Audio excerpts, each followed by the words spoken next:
Millonario se detiene en la calle Nevada y no puede creer lo que ve. Los frenos del automóvil de lujo chirriaron violentamente contra el asfalto congelado, rompiendo el silencio sepulcral de la noche madrileña.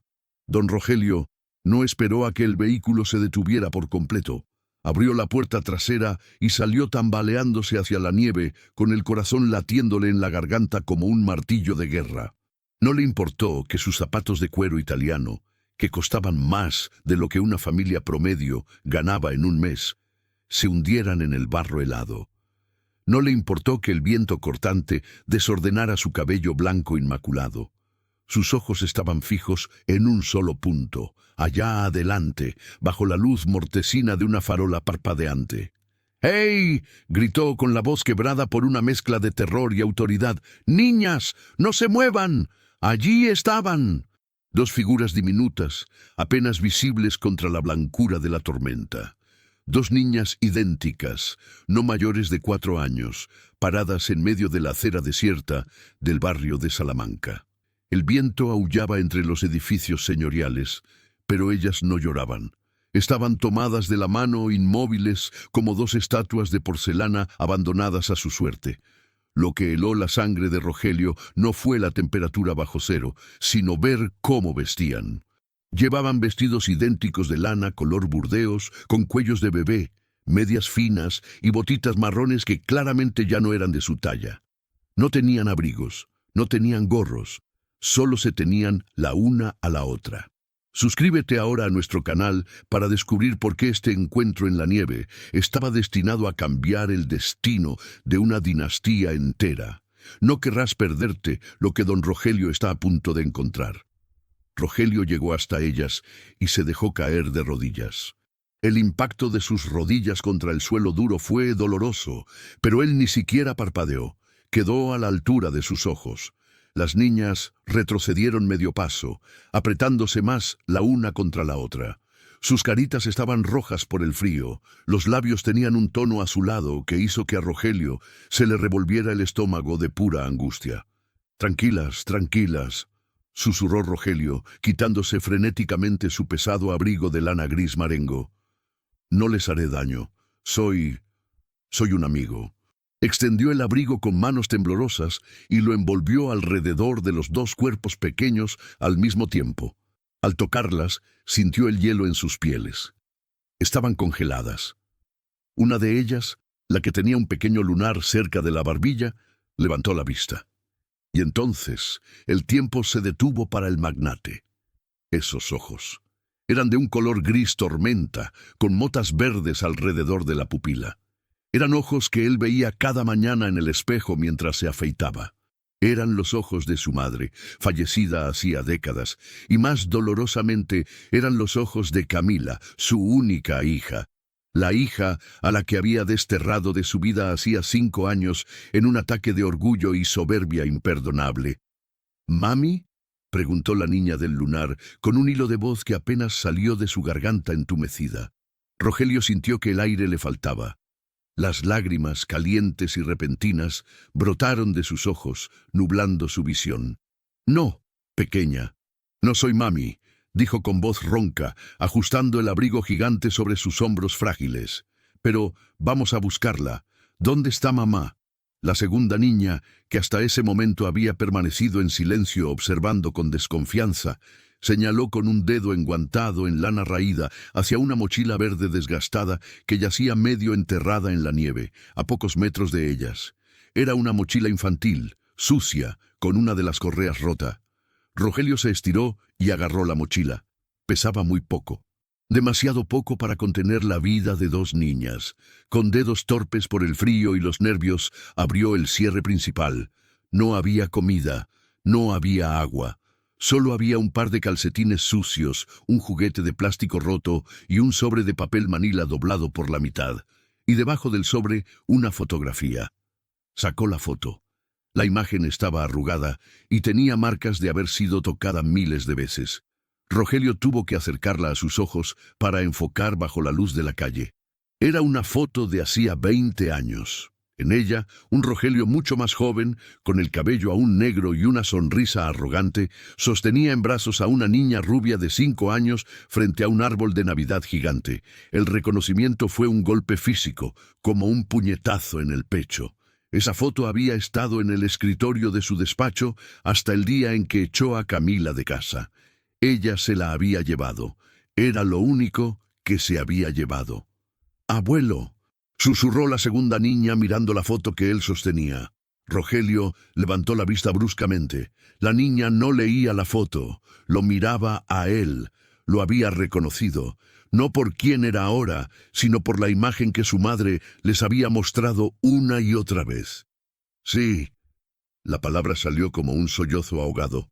«Sí, soy yo. Soy el abuelo».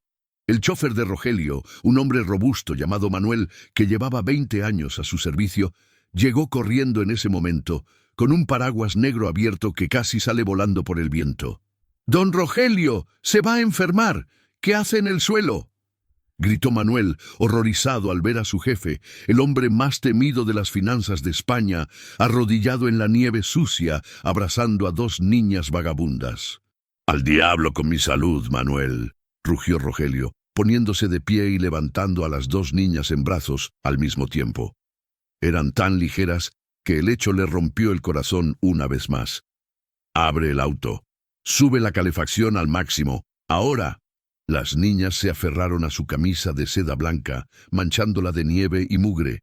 Rogelio las apretó contra su pecho, sintiendo sus cuerpecitos temblar violentamente. «Nunca más», pensó con una furia repentina hacia sí mismo y hacia el mundo. «Nunca más pasarán frío». Pero la pregunta martillaba su cerebro mientras corría hacia el auto blindado. ¿Por qué estaban solas? ¿Dónde estaba Camila? ¿Por qué sus nietas estaban en la calle en medio de la peor tormenta del año? El interior de la limusina Mercedes era un santuario de calidez y cuero oloroso, un contraste brutal con el infierno blanco que rugía afuera. Rogelio depositó a las niñas con suavidad en el asiento trasero. Manuel, entendiendo la urgencia sin necesidad de palabras, ya había arrancado el motor y subido la temperatura. El aire caliente empezó a salir por las rejillas y las niñas soltaron un suspiro colectivo, cerrando los ojos por un segundo al sentir el calor. «A casa, Manuel. Rápido», ordenó Rogelio, su voz ahora fría y cortante, la voz del hombre de negocios que resolvía crisis. Pero sus manos no dejaban de temblar. «Sí, señor», respondió Manuel, mirando por el retrovisor con preocupación evidente. Rogelio se sentó frente a las niñas. Ahora, con la luz interior del auto, podía ver los detalles devastadores de su abandono. El cabello rubio ceniza, idéntico al de Camila, estaba enmarañado y sucio. Tenían rasguños en las manos. Sus ropas, aunque de estilo clásico y elegante, estaban raídas en los puños, indicando que habían sido usadas todos los días durante meses, tal vez años. Era la pobreza disfrazada de dignidad. Camila había intentado mantenerlas presentables hasta el final. Las niñas miraban el interior del auto con ojos desorbitados. Nunca habían visto tanto lujo. La tapicería de cuero beige, las luces LED suaves, el minibar de cristal. «¿Tienen hambre?», preguntó Rogelio, inclinándose hacia adelante. Las 2 asintieron vigorosamente, con una sincronización que solo los gemelos poseen. Rogelio abrió el compartimento refrigerado. Solo había agua mineral importada y unos chocolates suizos amargos que él guardaba para sus clientes. Sacó los chocolates y se los ofreció. Las pequeñas manos agarraron los envoltorios dorados con desesperación. Rogelio tuvo que ayudarles a abrirlos porque sus dedos aún estaban rígidos por el frío.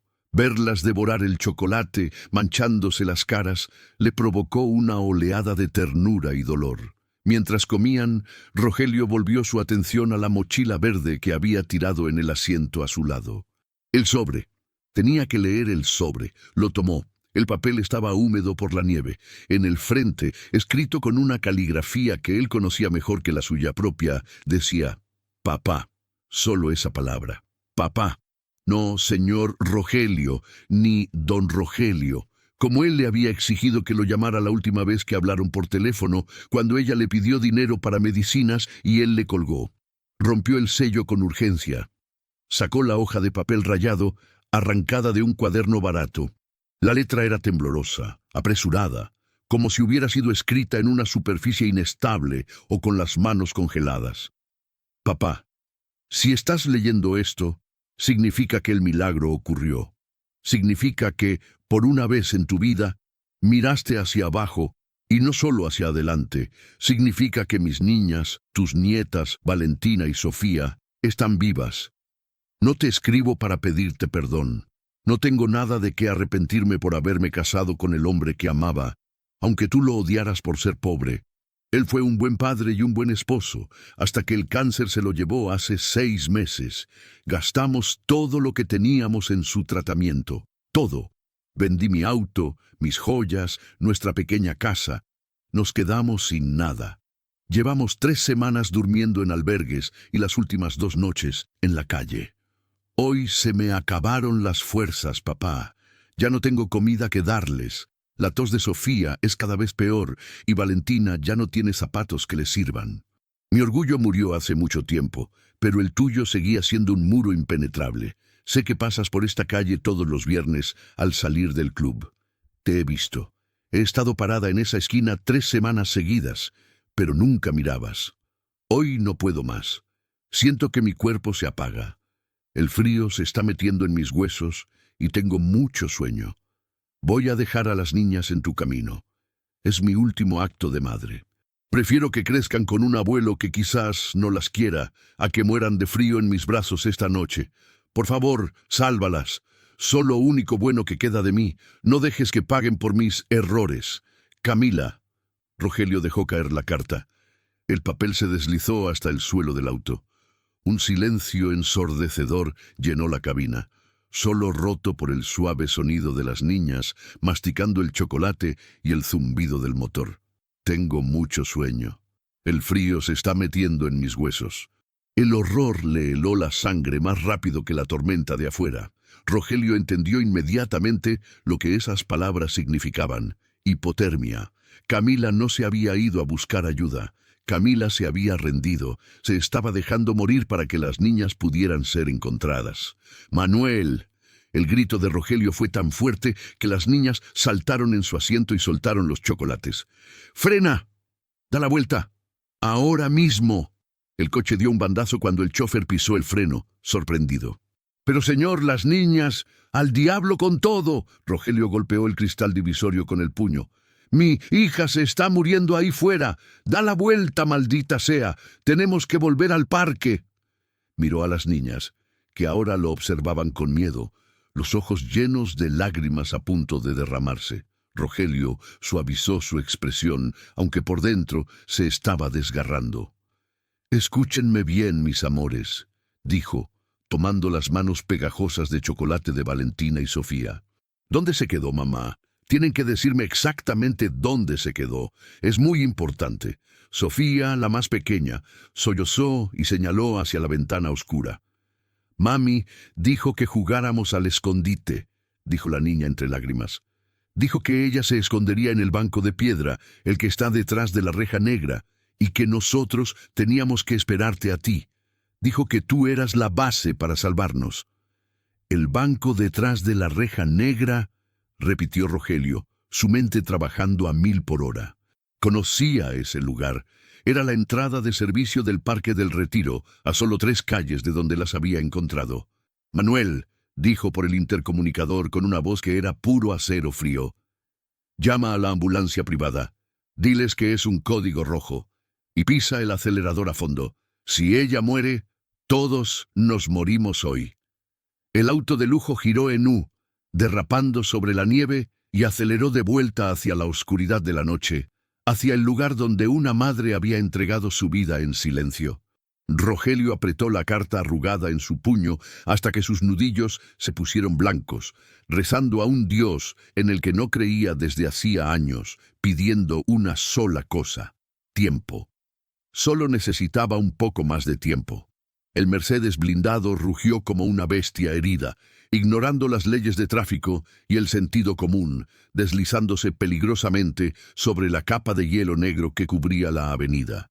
Manuel conducía con los nudillos blancos sobre el volante, el rostro perlado de un sudor frío que nada tenía que ver con la calefacción del vehículo. Atrás, el silencio se había roto. Valentina y Sofía lloraban, un llanto bajo y constante, aterrorizadas por los gritos anteriores y la brusquedad de la maniobra. Rogelio no las consoló esta vez. No podía. Toda su atención estaba fija en la ventana, contando los segundos, perforando la oscuridad con la mirada, buscando desesperadamente la reja negra del parque. ¡Ahí!, gritó Rogelio, señalando una entrada de servicio apenas visible entre la nevisca. «Rompe la cadena si es necesario, pero entra». Manuel no dudó. El coche embistió la acera, subiendo con un golpe seco que sacudió la cabina y se detuvo a escasos metros de la entrada del parque. Antes de que el vehículo se detuviera por completo, Rogelio ya había abierto la puerta. El viento lo golpeó con una violencia renovada, una bofetada helada que le recordaba que la naturaleza no sabe de cuentas bancarias ni de apellidos ilustres. «Quédense aquí, no miren», ordenó a las niñas, cerrando la puerta con fuerza tras de sí. Corrió hacia la oscuridad. Sus pies resbalaban, sus pulmones ardían con cada bocanada de aire gélido, pero la adrenalina había borrado el dolor de sus articulaciones de 65 años. «El banco de piedra», repetía en su mente, detrás de la reja. La visibilidad era casi nula. La nieve caía en sábanas espesas, borrando los contornos del mundo. Rogelio avanzó a ciegas, tanteando el aire hasta que su mano chocó contra el metal frío de un farol apagado. Entornó los ojos. Unos metros más adelante, una forma irregular rompía la línea recta del banco de piedra. Era un bulto cubierto de blanco. Parecía un montón de ropa vieja olvidada por algún jardinero o un saco de basura abandonado. El corazón de Rogelio se detuvo un instante. Se acercó lentamente, con el terror paralizándole las piernas. Se arrodilló en la nieve y con manos temblorosas apartó la capa de hielo que cubría el bulto. Ahí estaba. Camila. Estaba acurrucada en posición fetal, las rodillas pegadas al pecho, tratando de conservar un calor que ya no existía. No llevaba abrigo. Se lo había dejado a las niñas. Solo vestía un suéter de lana fino, lleno de agujeros, y unos pantalones de mezclilla tan desgastados que la tela era casi transparente en las rodillas. Su piel, Dios, su piel, tenía el color del mármol grisáceo. Sus labios estaban morados, casi negros, y sus pestañas estaban congeladas, sellando sus ojos. «¡Camila!», gritó Rogelio, sacudiéndola por los hombros. El cuerpo estaba rígido, duro como la madera.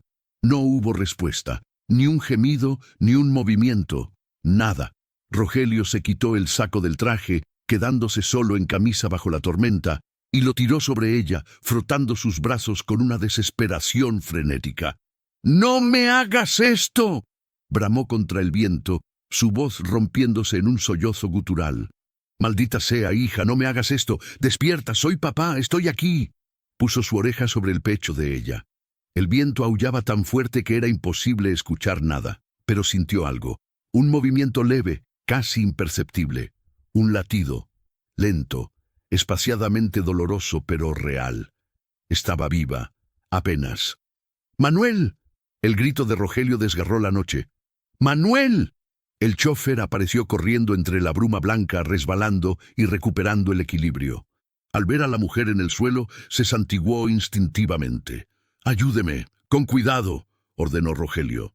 Entre los dos levantaron el cuerpo inerte de Camila. Pesaba terriblemente poco. Rogelio sintió las costillas de su hija a través de la ropa mojada y la culpa lo golpeó más fuerte que el frío. Era un esqueleto envuelto en trapos. La llevaron corriendo hacia el coche, con la nieve azotándoles la cara, en una carrera macabra contra la muerte misma. Al llegar al Mercedes, Rogelio abrió la puerta trasera. Las gemelas, que habían estado pegadas al cristal, soltaron un grito agudo al ver a su madre así. «¡Mami!», chilló Sofía intentando lanzarse hacia ella. «¡Atrás!», rugió Rogelio, no por crueldad, sino por urgencia. Colocaron a Camila en el asiento, ocupando casi todo el espacio. Rogelio se metió tras ella, levantando su cabeza y colocándola sobre su regazo. «¡Al Hospital Central! ¡Es el más cercano!», gritó al chofer. «Llama y diles que preparen la unidad de reanimación. Diles quién soy, que muevan cielo y tierra». El coche arrancó, derrapando violentamente antes de ganar tracción. Dentro, la escena era un caos de emociones crudas. Las niñas lloraban histéricamente, tocando las piernas congeladas de su madre. «¿Está muerta?», preguntó Valentina, con los ojos desorbitados por el horror. «Mami se murió como papá». La pregunta fue una daga en el corazón de Rogelio. «No», dijo él, frotando las manos heladas de Camila entre las suyas, tratando de transmitirle su propio calor corporal. «No, mi amor. Mami es fuerte. Mami va a despertar». Pero mientras lo decía, Rogelio miraba el rostro de su hija. Parecía una muñeca rota. Tenía una cicatriz pequeña en la frente que él no recordaba. Sus manos, las manos que solían tocar el piano en las fiestas de la mansión, estaban ásperas, con las uñas rotas y sucias de tierra. «Trabajo duro», pensó Rogelio. Había estado trabajando en lo que fuera para sobrevivir. Mientras él compraba empresas y bebía whisky de 50 años, su princesa se había estado rompiendo las manos y la espalda para dar de comer a esas niñas. «Respira, Cami. Por favor, respira», susurraba Rogelio cerca de su oído, ignorando las lágrimas que caían sobre el rostro de ella. Te perdono todo. Solo no te mueras. Por favor, no me dejes con esta culpa». El coche volaba por las avenidas de Madrid. Los semáforos en rojo eran solo sugerencias para Manuel esa noche. Rogelio sentía cómo la temperatura del cuerpo de Camila no subía. Seguía siendo un bloque de hielo en sus brazos. La realidad médica comenzaba a asentarse en su mente pragmática. Hipotermia severa, posible fallo multiorgánico. El dinero podía comprar muchas cosas, pero no estaba seguro de si podía comprar un regreso desde tan lejos. De repente, Camila soltó un suspiro entrecortado, un sonido rasposo y agónico, como si el aire tuviera cuchillas al entrar. «¡Eso es!», animó Rogelio, acariciando su cabello mojado y sucio. «¡Lucha, hija! ¡Ya casi llegamos!». Miró a las niñas. Estaban abrazadas a los pies de su madre, dándole calor con sus pequeños cuerpos, mirándolo a él, con una mezcla de terror y esperanza absoluta. En esos ojos grises, Rogelio vio su propia redención o su condena eterna. Si Camila moría esa noche, él moriría con ella, aunque su corazón siguiera latiendo. Las luces de la entrada de urgencias del Hospital Central destellaron sobre el parabrisas mojado, una explosión de blanco clínico y rojo alarma. Manuel detuvo el coche justo frente a las puertas automáticas, subiéndose a la rampa de ambulancias. Antes de que el motor se apagara, Rogelio ya estaba golpeando el cristal desde adentro, gritando a los enfermeros que fumaban afuera, resguardándose del frío. «¡Camila! ¡Una camilla, rápido!», bramó al abrir la puerta. Su voz, acostumbrada a dar órdenes en salas de juntas silenciosas, resonó con una autoridad desesperada que hizo reaccionar al personal inmediatamente. 2 celadores y una enfermera corrieron hacia el vehículo. Al ver el estado de la mujer en el asiento trasero, la rutina de la emergencia se activó. No hubo preguntas burocráticas, solo acción. «Código azul en entrada, hipotermia severa», gritó la enfermera mientras sacaban a Camila del coche y la depositaban en la camilla con movimientos precisos y rápidos. Rogelio salió tras ellos, pero se detuvo en seco. Las niñas. No podía dejarlas ahí. Se giró y vio a Valentina y Sofía paralizadas en el asiento de cuero, mirando cómo se llevaban a su madre rodeada de extraños uniformados. «Vengan».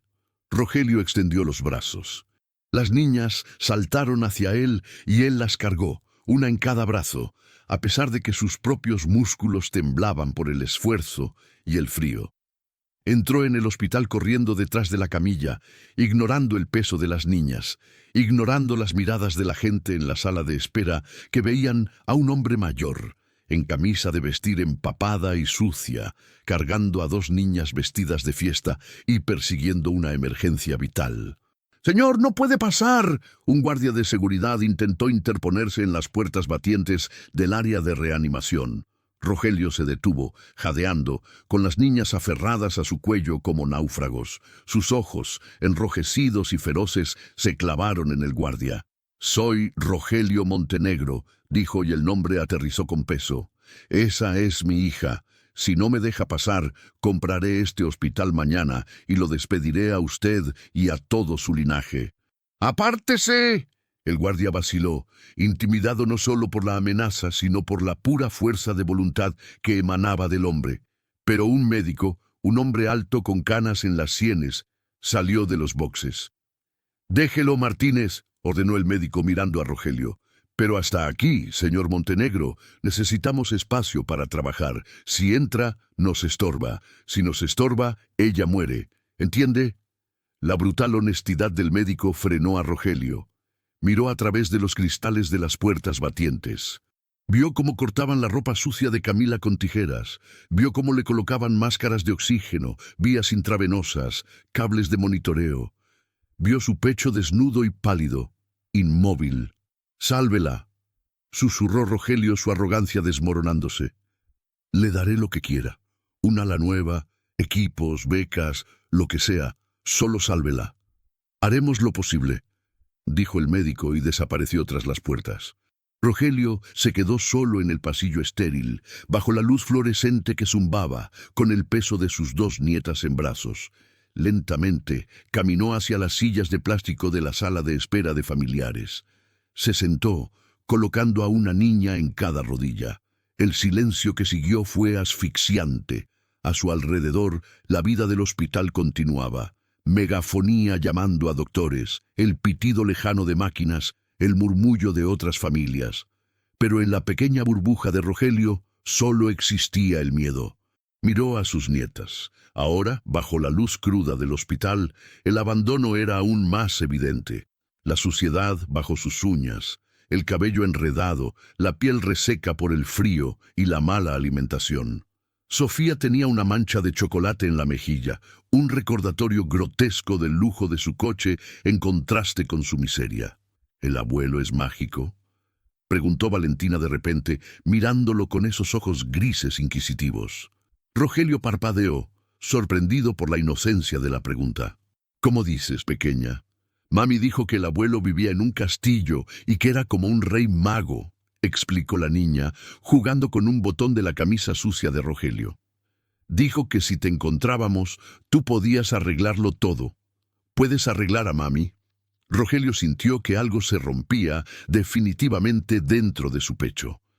Camila, la hija a la que él había llamado ingrata y fracasada, le había construido una mitología heroica a sus hijas. No les había hablado de su crueldad ni de su egoísmo. Les había dicho que era un rey mago. Había protegido su imagen hasta el final, dándoles una esperanza a la que aferrarse. Las lágrimas que había contenido frente al personal médico comenzaron a rodar silenciosamente por sus mejillas. «Sí», dijo con voz quebrada, abrazando a las 2 niñas con fuerza. «Voy a intentar ser mágico, lo prometo». En ese momento, una enfermera joven se acercó con unas mantas térmicas y 2 jugos de caja. «Señor Montenegro», dijo con suavidad, «pensé que las niñas podrían tener frío y sed». Rogelio asintió, agradecido. Envolvió a las niñas en las mantas. Al hacerlo, vio los zapatos de Sofía. La suela de la bota derecha estaba despegada, sujeta con cinta adhesiva plateada. El calcetín que asomaba estaba húmedo. Rogelio miró sus propios zapatos de cuero italiano, ahora arruinados por el barro y la nieve. Costaban 1000 euros. Con lo que valían esos zapatos, Camila podría haber pagado un mes de alquiler. Con lo que costaba su reloj, podrían haber comido un año. La matemática de la desigualdad, que siempre había visto como una simple estadística de negocios, ahora se manifestaba en los pies de su propia sangre. Se quitó el reloj de oro, un Patek Philippe de colección, y lo metió bruscamente en el bolsillo, como si el objeto le quemara la muñeca. Le daba asco. Todo su dinero le daba asco si no servía para que ese corazón en la habitación de al lado volviera a latir con fuerza. «Don Rogelio». Manuel apareció en la sala de espera. Había aparcado el coche y traía el abrigo de Rogelio que había quedado en el asiento trasero. «Tenga, señor, Está temblando. Rogelio tomó el abrigo, pero no se lo puso. Lo usó para cubrir mejor las piernas de las niñas. Manuel, dijo sin levantar la vista del suelo de linóleo, quiero que llames a mi abogado y a mi asistente personal. Ahora, señor, son las 3 de la mañana. Ahora, que vengan aquí, y quiero que busques al director del hospital. Sácalo de su cama si es necesario. Quiero a los mejores especialistas de Europa aquí antes del amanecer. Neurólogos, cardiólogos, especialistas en hipotermia. Tráelos en mi jet privado si están fuera. No me importa el costo. Sí, señor. Manuel sacó su teléfono y se alejó para ejecutar las órdenes. Las niñas bebían el jugo en silencio, agotadas. Poco a poco, el calor y el cansancio las vencieron. Valentina apoyó la cabeza en el pecho de Rogelio y cerró los ojos. Sofía se acurrucó contra su costado. Se durmieron confiando plenamente en él, en el rey mago que acababan de conocer. Rogelio se quedó inmóvil, velando su sueño, sintiendo el peso de sus cuerpos pequeños. Por primera vez en años no estaba pensando en fusiones, ni en acciones, ni en el mercado asiático. Solo pensaba en la línea oscilante de un monitor cardíaco al otro lado de la pared. Rezaba, negociaba con el destino, ofrecía toda su fortuna a cambio de un solo sonido, la voz de su hija llamándolo papá una vez más. Pasaron 2 horas. El reloj de pared marcaba las 5 de la mañana cuando las puertas batientes se abrieron de nuevo. El médico de las canas salió. Se quitó la mascarilla lentamente. Su expresión era ilegible, esa cara de póker que los doctores perfeccionan para dar noticias, ya sean buenas o devastadoras. Rogelio sintió que el aire se congelaba a su alrededor. Apretó a las niñas dormidas contra él, preparándose para el impacto. «Señor Montenegro», empezó el médico, «suscríbete para saber qué dijo el médico. ¿Llegó la ayuda a tiempo o el destino tenía un plan más cruel para Rogelio? La respuesta en la próxima parte te dejará sin aliento». «Señor Montenegro», repitió el médico, su voz grave resonando en el pasillo aséptico. «Su hija está viva». Rogelio soltó el aire que había estado reteniendo en sus pulmones durante lo que parecieron horas. Un suspiro tembloroso que hizo que todo su cuerpo se desplomara ligeramente hacia atrás, en la silla de plástico. Las niñas, aún dormidas sobre su regazo, se removieron ante el movimiento, pero no despertaron. «Pero no cante victoria todavía», advirtió el doctor, levantando una mano para frenar el alivio prematuro del magnate. «La situación es extremadamente crítica». Camila llegó con una temperatura corporal de 28 grados. Su corazón estaba latiendo tan lento que casi era imperceptible. Hemos logrado estabilizar su temperatura central, pero el proceso de recalentamiento es peligroso. Sus riñones han sufrido un daño severo por la deshidratación y el frío, y sus pulmones presentan signos de neumonía aguda. Rogelio escuchaba cada palabra como si fuera una sentencia judicial. Riñones, pulmones, corazón. Partes de un cuerpo que él había ayudado a crear, partes de la niña que él había cargado sobre sus hombros, ahora fallaban por su negligencia. La hemos puesto en un coma inducido para permitir que su cerebro y sus órganos descansen, continuó el especialista, mirando con compasión las manchas de barro en la camisa de seda de Rogelio. Las próximas 48 horas son decisivas. Si pasa de esta noche sin un fallo cardíaco, tendremos esperanza. Si no... El médico dejó la frase en el aire. No hacía falta terminarla. «Haga todo lo que tenga que hacer, doctor», dijo Rogelio, con una voz que sonaba extrañamente metálica, despojada de su habitual arrogancia. «Traiga a quien tenga que traer. Use medicamentos experimentales. No me importa el costo. Si necesita un riñón, tome el mío. Si necesita sangre, vacíeme. Pero no deje que se muera». «Hacemos lo humanamente posible, don Rogelio. Ahora le sugiero que descanse. Esas niñas necesitan un abuelo fuerte, no un paciente más». El médico se retiró, dejando a Rogelio solo con el eco de sus palabras. Un abuelo fuerte. Rogelio bajó la mirada hacia Valentina y Sofía. Dormían con la boca ligeramente abierta, sus respiraciones sincronizadas. A la luz cruda del hospital, Rogelio pudo ver las ojeras moradas bajo sus ojos, la piel casi transparente de sus sienes. Levantó con suavidad la mano de Valentina. Era diminuta, frágil como el ala de un gorrión. Y entonces vio algo que le hizo apretar los dientes con furia, una pequeña quemadura de cigarrillo, vieja y cicatrizada, en el dorso de la mano de la niña. No, no era un cigarrillo. Al mirar más de cerca, vio que era una ampolla por roce.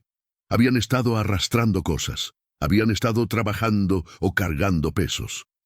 La puerta de la sala de espera se abrió, y entró Elena, su ama de llaves desde hacía 30 años.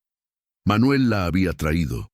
La mujer, una matrona de 60 años con un corazón de oro que siempre había adorado a Camila, se llevó las manos a la boca al ver la escena. «¡Santísima Virgen!», susurró, corriendo hacia ellos con los ojos llenos de lágrimas. «Don Rogelio, Manuel me contó. ¿Es verdad? ¿Es mi niña Camila?» «Es ella, Elena», respondió Rogelio, sintiendo que su fachada de hombre de hielo se derrumbaba ante la presencia de alguien que conocía su pasado. «Está ahí dentro, luchando por respirar». Elena no hizo preguntas estúpidas. Inmediatamente se hizo cargo de la situación práctica. Sacó ropa limpia de una bolsa, toallitas húmedas y algo de comida casera. «Deme a las niñas, señor. Usted necesita lavarse la cara y cambiarse esa camisa. Huele a miedo y a calle. Las niñas estarán bien conmigo». Rogelio permitió que Elena tomara a las gemelas. Al perder el calor de sus cuerpos, sintió un frío repentino, un vacío en el pecho. Se puso de pie, sus rodillas crujiendo. Caminó hacia el baño de la sala de espera. Se miró en el espejo. El hombre que le devolvía la mirada no era el tiburón de las finanzas que aparecía en las portadas de Forbes. Era un viejo asustado, con los ojos inyectados en sangre, la barba blanca desaliñada y barro en la frente. Se lavó la cara con agua helada, frotando con fuerza, como si quisiera arrancar la culpa de su piel. Recordó la última vez que vio a Camila. Fue en el despacho de la mansión. Ella estaba de pie frente a su escritorio de caoba, con la cabeza alta, agarrando la mano de aquel músico, Julián. Rogelio había gritado cosas horribles. «Si cruzas esa puerta con ese muerto de hambre, dejas de ser mi hija. Vas a volver arrastrándote cuando se te acabe el dinero. No tendrás ni un centavo de mi herencia». Ella no había vuelto arrastrándose. Había preferido morir congelada en un banco antes que pedirle ayuda para ella misma. Solo había cedido por las niñas. Ese nivel de dignidad lo humillaba. Él pensaba que el dinero era poder, pero Camila le había demostrado que el amor y el sacrificio eran una fuerza mucho más violenta. Salió del baño y encontró a las niñas despiertas. Elena las estaba limpiando con ternura, hablándoles en voz baja. Al ver a Rogelio, Sofía se soltó de Elena y corrió hacia él, abrazándose a su pierna. «Abuelo, ¿ya despertó mami?», preguntó. Rogelio se agachó. No podía mentirles, pero tampoco podía destruirles la esperanza. «Mami está durmiendo un sueño muy profundo para curarse, princesa. Los médicos le están dando medicinas mágicas, pero nosotros tenemos que ser fuertes y esperar. ¿Tienen hambre?». Las niñas asintieron. Elena sacó unos sándwiches de jamón y queso. Rogelio observó cómo comían. No comían como niños normales, que picotean y juegan con la comida. Comían con urgencia, protegiendo el sándwich con las manos, como si temieran que alguien se los fuera a quitar. Era un hábito adquirido en la calle, un instinto de supervivencia animal que no debería existir en niñas de 4 años. Mientras comían, Rogelio tomó la mochila verde desgastada que había traído consigo. Necesitaba saber más. Necesitaba entender los 5 años que se había perdido. Se sentó en una esquina y vació el contenido sobre una mesa baja. Aparte de la carta y la foto, había un pequeño cuaderno de espiral con las tapas rotas. Era un diario, o más bien, un libro de cuentas. Rogelio abrió las páginas. No había reflexiones románticas, solo números, números rojos. Octubre, venta del anillo de mamá, 150 euros. Comida, 40. Alquiler habitación, 200. Medicinas. Julián, 80. Saldo, 170. Noviembre, Julián empeora. No podemos pagar el hospital. Me han despedido de la cafetería por faltar para cuidarlo. Venta de la guitarra, 60 euros. Rogelio pasó las páginas sintiendo náuseas. Cada línea era un golpe. Enero. Julián murió hoy. El entierro más barato cuesta 400. No los tengo. Perdóname, mi amor. Febrero. Nos echaron del cuarto. Dormimos en el albergue de San Antonio. Hay chinches. A Sofía le picaron en la cara. Llegó a la última página escrita, fechada hacía 2 días. Las niñas preguntan por qué no comemos. Les dije que estamos jugando a ser hadas del aire y las hadas no comen comida pesada. Valentina lloró porque le dolía la barriga. Dios, si existes, ayúdame. Mañana iremos al parque. Dicen que allí los árboles protegen del viento. Rogelio cerró el cuaderno de golpe. No podía leer más. Su cuenta bancaria tenía 9 ceros a la derecha. 9. Y su hija había vendido su anillo de compromiso por 150 euros para comer. La disparidad era tan grotesca que Rogelio sintió ganas de vomitar. Se levantó bruscamente, asustando a Elena. «Manuel», llamó por el teléfono, su voz temblando de ira contenida. «Prepara el coche». «Señor, lleva despierto 24 horas. He dicho que prepares el coche. Elena, quédate con las niñas. No te separes de ellas ni un segundo. Si los médicos dicen algo, llámame inmediatamente». «¿A dónde va, señor?», preguntó Elena preocupada por la mirada salvaje en los ojos de su patrón. «Voy a ver el infierno», respondió Rogelio. «Voy a ver dónde vivía mi hija. Necesito verlo con mis propios ojos». El amanecer en Madrid era gris y plomizo, reflejando el estado del alma de Rogelio. La nieve había dejado de caer, pero la ciudad estaba cubierta por un manto blanco sucio, mezclado con el hollín del tráfico.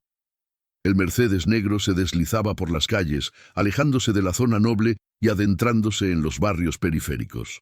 Rogelio había encontrado una dirección en el bolsillo lateral de la mochila, en un papel arrugado de una citación judicial vieja. Calle de la Amargura 45, Bajo B, Vallecas. El nombre de la calle parecía una broma cruel del destino. «Es aquí, señor», dijo Manuel, deteniendo el coche frente a un edificio de ladrillo visto, descascarillado y triste. Las ventanas tenían rejas oxidadas y había ropa tendida goteando sobre la acera. Rogelio bajó del coche. El contraste entre su traje de 3 piezas, Manuel le había traído uno limpio, y el entorno era abismal. Un grupo de jóvenes en la esquina lo miró con hostilidad. Rogelio los ignoró y caminó hacia el portal. La puerta estaba rota, abierta de par en par. El olor a humedad y orina lo golpeó en la cara al entrar al vestíbulo. Bajó las escaleras hacia el sótano, donde debía estar el bajo B. El pasillo estaba oscuro, iluminado solo por una bombilla desnuda que parpadeaba. Golpeó la puerta de madera hinchada por la humedad. Nadie respondió. «¡Abran!», gritó, golpeando más fuerte. La puerta de al lado se abrió y salió una mujer mayor, con rulos en el pelo y una bata de guata. «No grite, oiga». «Ahí ya no vive nadie», dijo la mujer mirándolo con desconfianza. «A la chica rubia y a las niñas las echaron hace un mes». «¿Las echaron?». Rogelio se giró hacia ella, su voz tensa. «¿Quién? ¿El dueño? ¿O la inmobiliaria? No sé. Vinieron con la policía. Fue horrible. Las niñas gritaban. Pobrecitas». La madre se agarraba al marco de la puerta, suplicando que le dejaran una semana más, que su marido acababa de morir. Pero ya sabe cómo son. Si no pagas, a la calle. Rogelio sintió que le flaqueaban las piernas. Se apoyó en la pared sucia. ¿Sabe a dónde fueron? Al parque, creo. O a los puentes. Dejaron algunas cosas en la basura porque no podían cargar con todo. La mujer vaciló, y luego entró un momento en su casa. Salió con una caja de cartón pequeña. «Yo guardé esto. Me daba pena que se perdiera. Son dibujos de las niñas y unos papeles. Pensé que a lo mejor volvían». Rogelio tomó la caja con manos reverentes. «Gracias», murmuró, sacando un billete de 500 euros de su billetera y poniéndolo en la mano de la mujer. «Gracias por su humanidad». La mujer miró el billete con los ojos desorbitados, pero Rogelio ya se estaba yendo. Subió al coche, con la caja en el regazo. «Al parque, Manuel, al sitio donde las encontramos». El viaje de vuelta al centro fue silencioso. Rogelio abrió la caja. Había dibujos hechos con crayones baratos. En uno de ellos se veía una figura alta con un traje azul y una corona. Debajo decía «Abuelo Rey salvando a Mami». Rogelio pasó el dedo por el dibujo, sintiendo una punzada de dolor agudo. Camila había mantenido viva su imagen como un salvador, incluso mientras el mundo real la aplastaba. También había documentos, cartas del hospital reclamando deudas, y entonces, al fondo de la caja, encontró el documento de desahucio, el papel oficial que había puesto a sus nietas en la calle. Rogelio leyó el encabezado y el mundo se detuvo. Orden de lanzamiento, ejecutada por Inmobiliaria Vertex, una subsidiaria de Grupo Montenegro. El aire salió de sus pulmones con un silbido agónico. Grupo Montenegro, su empresa, su propia compañía. Rogelio leyó el documento una y otra vez, esperando haber entendido mal. Pero no, la firma al pie era de uno de sus gerentes de activos inmobiliarios. Él, Rogelio Montenegro, había dado la orden general de limpiar activos tóxicos y desalojar inquilinos morosos en los barrios bajos para revalorizar la zona. Él había firmado la política que ejecutó el desahucio. Él había enviado a la policía. Él había echado a su propia hija y a sus nietas a la calle sin siquiera saberlo. El papel temblaba en sus manos. La ironía era tan macabra, tan perfecta en su crueldad, que Rogelio sintió ganas de reír y de gritar al mismo tiempo. Todo su imperio, todo su poder, había servido para aplastar lo único que le importaba. Era un caníbal que se había comido a su propia descendencia. «Señor, estamos en el parque», anunció Manuel, sacándolo de su trance. Rogelio miró por la ventana. Ahora, a la luz del día, el lugar se veía diferente. Menos misterioso, más miserable. Vio el banco de piedra detrás de la reja negra. Bajó del coche y caminó hacia allí, arrastrando los pies como un condenado a muerte. Se acercó al banco. Debajo, medio ocultos por unos arbustos podados, había cartones aplastados. Era una cama improvisada. Había envoltorios de comida vacíos. Y en una esquina, protegido por una piedra para que no volara, un pequeño frasco de cristal con una flor seca dentro. Un intento patético y hermoso de decorar un hogar que no existía. Rogelio se sentó en el banco helado. El mismo banco donde su hija se había sentado a esperar la muerte para que él pudiera verla. Imaginó a Camila allí, tiritando, abrazando a las niñas, contándoles cuentos sobre un abuelo mágico mientras sentía cómo la vida se le escapaba. «Lo siento», gritó al parque vacío, su voz rompiéndose en un aullido de dolor. «Lo siento tanto, hija mía». Unos paseantes lo miraron con extrañeza, un hombre rico gritándole a los árboles. Pero a Rogelio no le importaba. Sacó el teléfono móvil. Marcó el número de su director general. «García», dijo cuando contestaron, su voz fría y letal como el hielo. «Quiero que paralices todos los desahucios de Inmobiliaria Vertex. Todos. Ahora mismo. Pero don Rogelio, los inversores... «Me importan una mierda los inversores», rugió Rogelio, tan fuerte que los pájaros salieron volando de los arbustos cercanos. «Y quiero que busques el expediente del desahucio de la calle de la Amargura 45. Quiero el nombre del gerente que lo firmó. Quiero que lo despidas. Y quiero que compres ese edificio, entero, y lo pongas a nombre de mis nietas». Colgó el teléfono. Respiraba con dificultad. La furia le daba energía, pero la culpa seguía siendo un peso de plomo en su estómago. Se levantó del banco. Había empezado a nevar de nuevo. Un copo de nieve cayó en su mejilla, mezclándose con una lágrima caliente. Miró hacia el hospital en la distancia. Tenía que volver. Tenía que estar allí cuando ella despertara, si es que despertaba. Y si lo hacía, tendría que confesarle el pecado final, que el monstruo que las había echado de su casa no era un desconocido, sino el mismo Rey Mago, que ahora pretendía salvarlas. Suscríbete ahora si quieres saber cómo reaccionará Camila al saber la verdad sobre el desahucio. ¿Podrá perdonar lo imperdonable? La tensión está a punto de estallar en el hospital. Rogelio subió al coche. «Al hospital, Manuel, y corre. Tengo un mal presentimiento». Mientras el coche se alejaba, una ráfaga de viento levantó los cartones bajo el banco, revelando un último objeto que Rogelio no había visto. Una pequeña medalla de plata de la Virgen, la que la madre de Rogelio le había regalado a Camila en su primera comunión.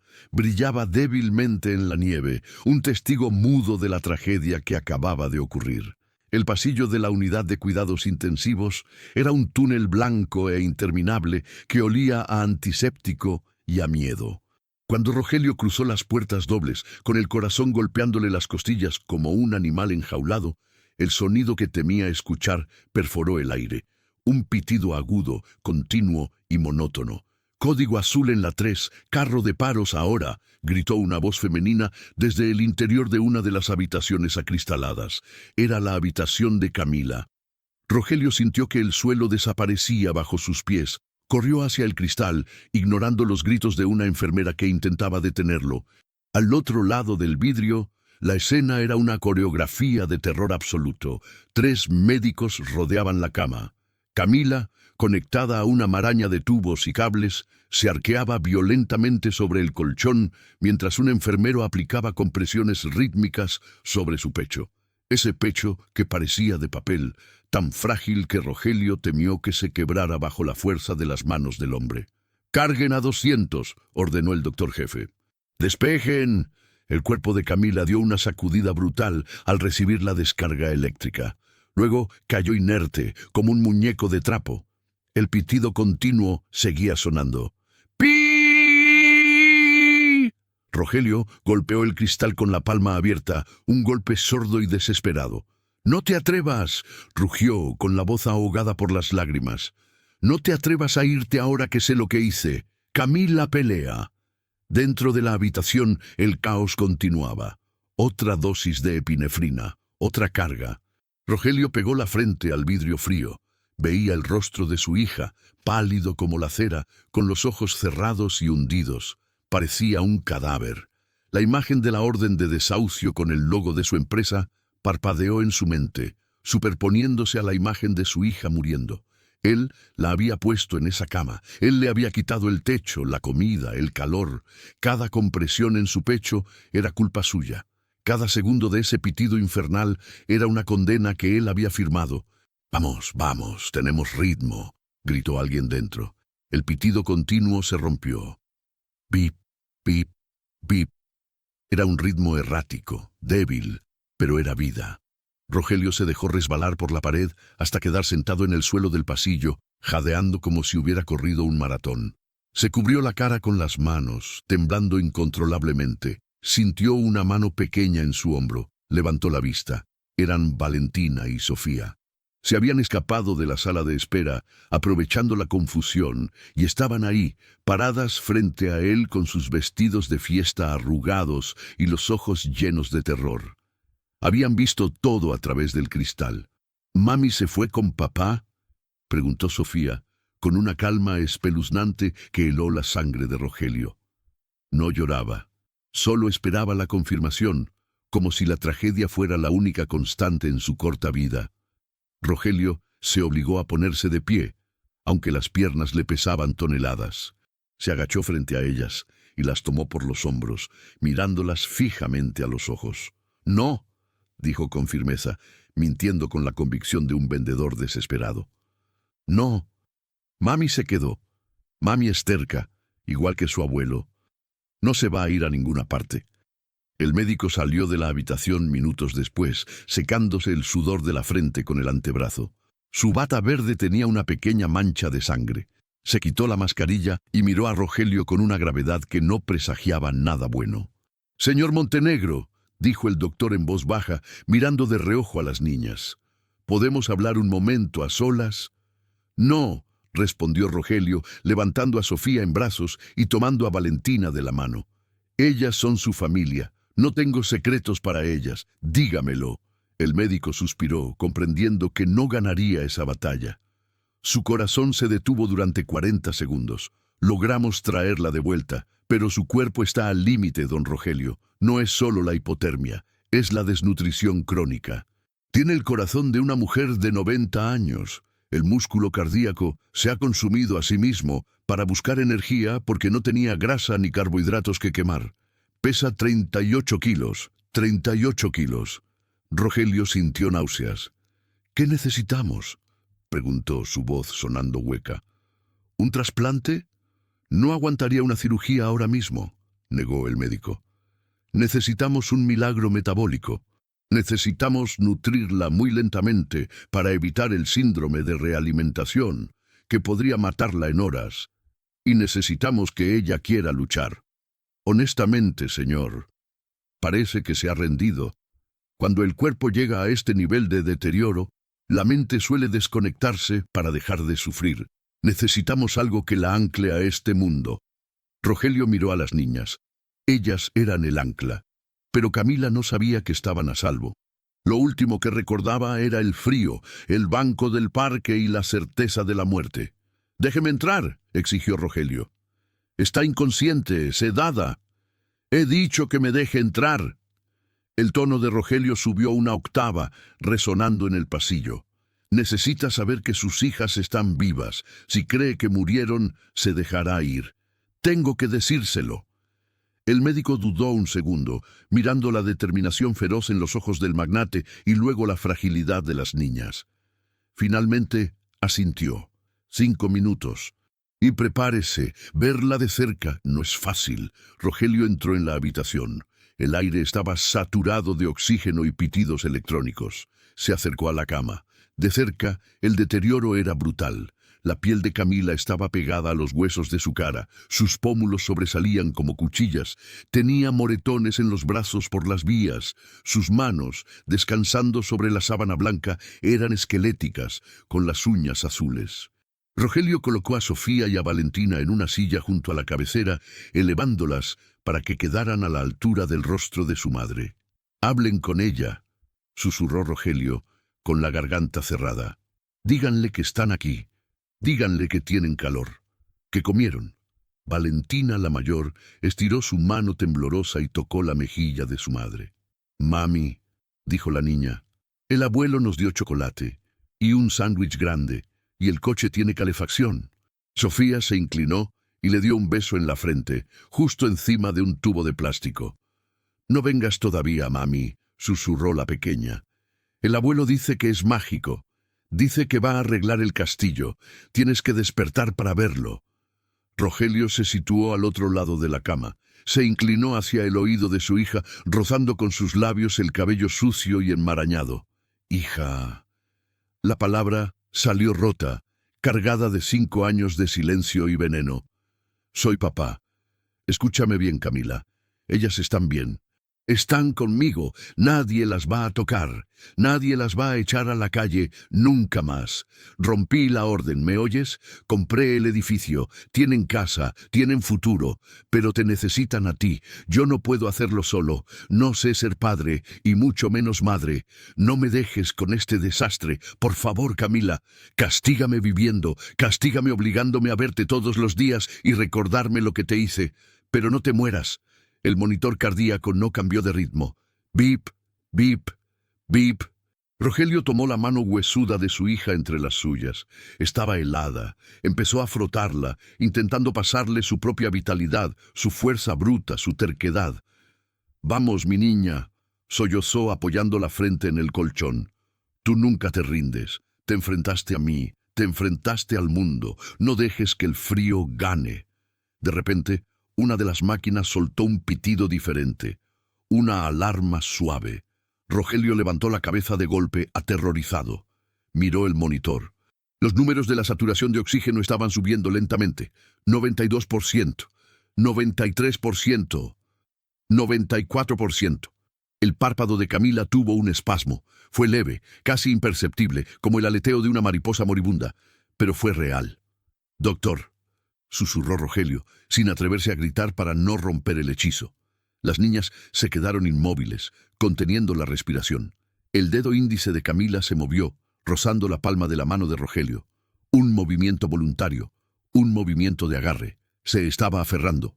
El despertar no fue como en las películas. No hubo una apertura de ojos serena ni una sonrisa débil. Fue una explosión de pánico primario. Horas después de la crisis, cuando la luz gris del amanecer empezaba a filtrarse por las persianas venecianas de la habitación, Camila aspiró una bocanada de aire brusca, como quien sale a la superficie después de estar a punto de ahogarse. El sonido fue un jadeo ronco y terrible que despertó a Rogelio, quien dormitaba en un sillón incómodo con Sofía en su regazo. Los ojos de Camila se abrieron de golpe. Estaban inyectados en sangre, desorbitados, escaneando el techo desconocido, las luces, los tubos. El terror puro distorsionó su rostro. Intentó incorporarse, pero los cables y su propia debilidad la retuvieron como cadenas invisibles. ¡Niñas! El grito fue un graznido apenas audible, desgarrado por el tubo del respirador que le acababan de quitar hacía una hora. ¡Mis niñas! ¡No! Se arrancó la vía del brazo izquierdo. La sangre salpicó la sábana blanca. ¡Camila! ¡Espera! Rogelio saltó del sillón, dejando a Sofía con cuidado pero rápido, y se abalanzó sobre la cama para sujetar las manos de su hija antes de que se hiciera más daño. ¡Están aquí! ¡Están aquí! Al sentir las manos grandes y fuertes sujetándola, Camila luchó con una ferocidad nacida de la desesperación. No reconoció a Rogelio al principio, solo vio a un hombre, una amenaza, una autoridad. «¡Suéltame!», chilló pataleando débilmente.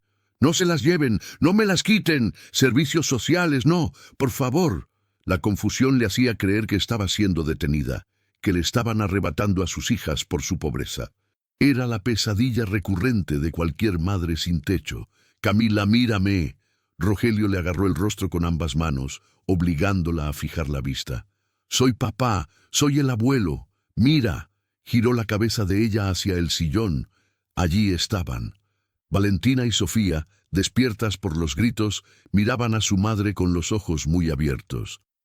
«¿Mami?», preguntó Valentina, acercándose con timidez. El cuerpo de Camila se destensó instantáneamente al verlas. Dejó de luchar contra Rogelio. Su mirada se suavizó, llenándose de lágrimas que resbalaron hacia sus orejas. «Valen, Sophie», susurró, extendiendo los brazos temblorosos. «¿Están bien? ¿Tienen frío?». Rogelio la soltó y se apartó para dejar que las niñas corrieran hacia ella. Se subieron a la cama con cuidado, esquivando los cables, y se acurrucaron contra su pecho. Camila las abrazó con una fuerza que no debería tener, enterrando la nariz en sus cabellos, olisqueándolas, comprobando que eran reales y no una alucinación de la muerte. «Estamos calentitas, mami», dijo Sofía. «El abuelo nos puso abrigos». «¿El abuelo?». Camila levantó la vista. Sus ojos grises se clavaron en Rogelio, que estaba de pie al pie de la cama, con las manos caídas a los costados, sintiéndose como un intruso en su propia redención. La expresión de Camila cambió. El alivio desapareció, reemplazado por una mezcla de confusión, incredulidad y finalmente una dureza fría y defensiva. Recordó. Recordó la última llamada telefónica. Recordó el rechazo. Recordó los 5 años de silencio. «Tú», dijo ella. Su voz era un hilo de hielo. «¿Qué haces aquí?». «Las encontré», dijo Rogelio, dando un paso adelante. Levantó una mano como para tocarle el pie, pero Camila retrajo la pierna bruscamente bajo la sábana. «No me toques», siseó. El rechazo fue físico, visceral. «No te atrevas a tocarme. Camila, por favor, te estabas muriendo. Las niñas estaban solas en la nieve, porque tú nos dejaste ahí». El grito le costó un ataque de tos seco y doloroso. Las niñas se asustaron y Camila las abrazó más fuerte, protegiéndolas de él. «Te pedí ayuda, te supliqué hace 3 meses. Julián se moría y te pedí dinero para la morfina y me colgaste el teléfono». Rogelio bajó la cabeza. La vergüenza era un ácido que le quemaba la garganta. «Lo sé, soy un maldito bastardo». «Lo sé. ¿Y ahora qué?». Camila lo miró con escrutinio, sus ojos recorriendo el traje caro, el reloj que asomaba en su bolsillo, la postura de poder. «Vienes a jugar al héroe. Vienes a salvar a las huerfanitas para limpiar tu conciencia. ¿Dónde estabas cuando nos echaron del piso? ¿Dónde estabas cuando dormimos en el cajero automático?». Rogelio sintió que el secreto del desahucio le pesaba en el bolsillo de la chaqueta, donde había guardado el papel. No podía decírselo ahora. No cuando ella lo miraba con tanto odio. Si le decía que él era el dueño de la empresa que la echó, la mataría de un disgusto, o ella se arrancaría las vías y se iría arrastrando a las niñas a la nieve de nuevo. Estaba ciego, dijo Rogelio, arrodillándose al pie de la cama. Era la segunda vez que se arrodillaba en 24 horas, él que nunca se había arrodillado ante nadie. Estaba ciego de orgullo, hija, y tienes razón. No merezco estar aquí, no merezco que me mires. Pero ellas, señaló a las niñas, ellas no tienen la culpa de tener un abuelo imbécil. Camila acarició el pelo de Sofía. La niña dormitaba de nuevo, segura en los brazos de su madre. La realidad pragmática de la situación empezó a filtrarse en la mente de Camila. Estaba en un hospital privado, estaba viva, sus hijas estaban a salvo, limpias, alimentadas, y ella no tenía nada, ni casa, ni dinero, ni fuerzas para levantarse. No tengo a dónde ir, admitió Camila, y la frase le rompió la voz más que la ira. Me he rendido, papá. Anoche me rendí y quería morirme. Ya no puedo luchar más. Has ganado. Tenías razón. Sin tu dinero no soy nada. Fracasé. No. Rogelio se puso de pie de golpe. La vehemencia en su voz sorprendió a Camila. No digas eso. Tú no fracasaste. Tú las mantuviste vivas. Tú te quitaste la comida de la boca para dársela a ellas. Tú eres la mujer más fuerte que he conocido. El que fracasó fui yo. Yo tengo todo el dinero del mundo y soy un pobre diablo que casi mata a su familia. Rogelio metió la mano en su bolsillo interior. Sacó la foto arrugada, la que había encontrado en la mochila. La puso sobre la mesa de noche. Llevaste esto contigo durante 5 años. A pesar de todo lo que te hice. ¿Por qué? Camila miró la foto. Sus ojos se llenaron de lágrimas de nuevo. Porque quería que ellas supieran que venían de algún sitio, murmuró, que no eran basura callejera, que tenían un abuelo que era importante aunque él no las quisiera. Quería que tuvieran una identidad. Rogelio sintió que el corazón se le partía en dos. Las quiero, dijo con la voz quebrada. Dios sabe que no sé cómo hacerlo, pero las quiero y te quiero a ti. Camila, vuelve a casa, no como una derrotada. Vuelve como la dueña de todo. La casa es tuya, mi dinero es tuyo, todo es para ellas. Solo déjame cuidarlas, déjame intentar arreglar lo que rompí. Hubo un silencio largo. Solo se oía el zumbido del aire acondicionado y la respiración de las niñas. Camila miró a su padre. Vio las ojeras, el barro en los zapatos, el temblor en sus manos. Vio a un hombre viejo y asustado, no al tirano que recordaba. No te perdono, dijo ella finalmente. Fue una sentencia firme. No puedo perdonarte todavía. Duele demasiado. Julián murió pensando que lo odiabas. Eso no se borra con un cheque. Rogelio asintió, aceptando el castigo. Lo entiendo, pero... Camila miró a Valentina, que sonreía en sueños. Pero no voy a arrastrar a mis hijas al infierno por mi orgullo. Si tú estás dispuesto a ayudarnos sin condiciones, te lo dije, sin controlarnos, entonces acepto tu ayuda. Por ellas, sin condiciones, juró Rogelio inmediatamente. Lo juro por la memoria de tu madre. Camila cerró los ojos agotada. La adrenalina se estaba desvaneciendo y el dolor físico volvía. Entonces, gracias, susurró. Ahora vete, necesito dormir. Y por favor, llévate a las niñas a la mansión. No quiero que me vean llorar cuando me cure las heridas. No me iré lejos, prometió Rogelio. Besó las cabezas de las niñas y se dirigió a la puerta. Antes de salir, se giró. Camila, ¿qué? Ella no abrió los ojos. Julián, era un buen hombre. Cuidó de ti mejor que yo. Me equivoqué con él también. Camila soltó un sollozo ahogado, tapándose la cara con las manos. Rogelio salió al pasillo, cerrando la puerta suavemente. Se apoyó contra la pared y respiró hondo. Había conseguido una tregua, pero sabía que la guerra no había terminado. El secreto del desahucio seguía ahí, una bomba de relojería esperando estallar y destruir la frágil paz que acababan de construir. Miró su reloj. Eran las 8 de la mañana. Tenía trabajo que hacer. Tenía que transformar una mansión vacía en un hogar antes de que sus nietas llegaran. y tenía que asegurarse de que nadie, absolutamente nadie, supiera nunca que él había firmado la orden que las había dejado en la calle. El silencio de la mansión Montenegro siempre había sido su mayor orgullo. Era un silencio de calidad, aislado por muros de piedra y ventanas de triple acristalamiento, un silencio que gritaba dinero y privacidad.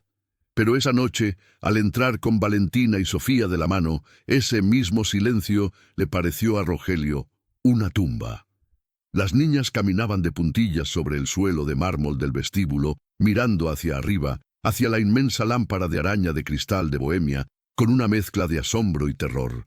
Se aferraban a los pantalones de Rogelio, como si fueran el único salvavidas en un océano de lujo intimidante. «Bienvenidas a casa», dijo Rogelio. Su voz resonó con un eco metálico que le desagradó. Elena, el ama de llaves, apareció bajando las escaleras principales, secándose las manos en el delantal. Sus ojos se llenaron de lágrimas al ver a las pequeñas, ya limpias, pero vestidas con ropa improvisada que Rogelio había mandado comprar de urgencia en una boutique del aeropuerto mientras esperaban noticias de Camila. «¡Mis niñas!», exclamó Elena arrodillándose. Las gemelas, reconociendo la bondad en su rostro, corrieron hacia ella. Rogelio se quedó solo en el centro del vestíbulo. Se sintió inútil. Había dirigido fusiones empresariales de miles de millones, pero no sabía qué hacer con 2 niñas de 4 años en una casa diseñada para no ser tocada. «Elena», ordenó Rogelio, recuperando su tono de mando para ocultar su inseguridad. «Prepare la habitación azul y la rosa, que saquen todo lo que sea rompible. Quiero que la cocina esté abierta 24 horas. Si quieren helado a las 3 de la mañana, se les da helado». «Sí, señor. ¿Y la señora Camila?» Ella vendrá pronto. Está recuperándose». Rogelio se dirigió a su despacho. Necesitaba un trago, pero al abrir la puerta de roble macizo, se detuvo. Ese despacho había sido el lugar donde había sentenciado a su hija al exilio. Allí había firmado los papeles para desheredarla y, lo que era peor, allí estaba la evidencia de su mayor crimen. Cerró la puerta con pestillo y caminó hacia la caja fuerte oculta tras un cuadro de Goya. Sus dedos marcaron la combinación con rapidez febril. El mecanismo hizo un clic suave. Dentro, entre fajos de billetes y lingotes de oro, estaba la carpeta azul oscuro con la etiqueta «Inmobiliaria Vertex, activos tóxicos, desalojos Q4». La sacó como si fuera material radiactivo. La abrió sobre el escritorio. Allí estaba la lista. Cientos de direcciones, familias que no podían pagar. Y en la línea 42, calle de la Amargura, 45, bajo B. Rogelio miró su propia firma al final del documento de autorización masiva. Una rúbrica elegante, firme, hecha con una pluma Montblanc de 1.000 euros. Esa firma había enviado a la policía a echar la puerta abajo mientras sus nietas lloraban dentro. «Monstruo», se susurró a sí mismo. Encendió la trituradora de papel que tenía junto al escritorio. Metió el documento. El ruido de las cuchillas masticando el papel fue el sonido más satisfactorio que había escuchado en años. Vio cómo su firma se convertía en confeti irreconocible. Pero sabía que triturar el papel no borraba el hecho. Si Camila se enteraba alguna vez de que Vertex era una empresa fantasma de su propio padre, el perdón sería imposible.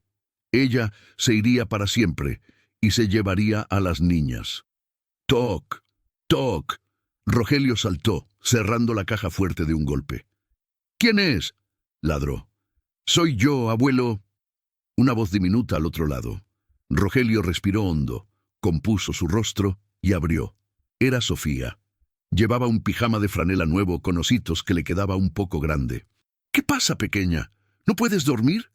«Tengo miedo», dijo la niña mirando la oscuridad del pasillo. «Esta casa es muy grande y hay sombras». Rogelio sintió una punzada en el corazón. Se agachó. «Aquí no hay sombras malas, Sofía. Yo me encargué de espantarlas todas». «¿Y tú dónde duermes?», preguntó ella. «Aquí cerca. ¿Puedo dormir contigo? Mami dice que los abuelos roncan, pero no me importa».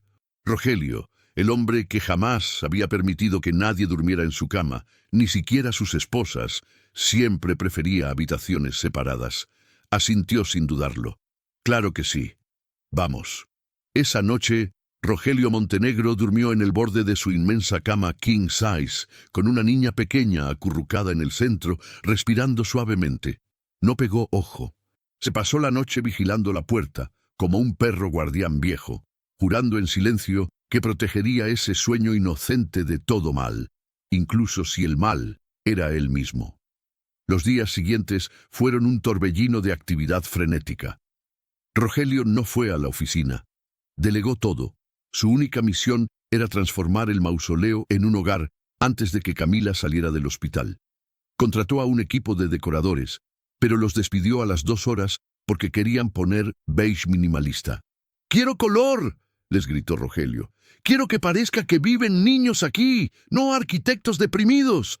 Él mismo fue a la juguetería, compró todo: casas de muñecas, bicicletas, legos, peluches gigantes. Llenó el salón principal de juguetes, apartando esculturas valiosas para hacer espacio a un fuerte de cojines. Cuando el médico llamó 3 días después para decir que Camila estaba lista para el alta, la casa era irreconocible.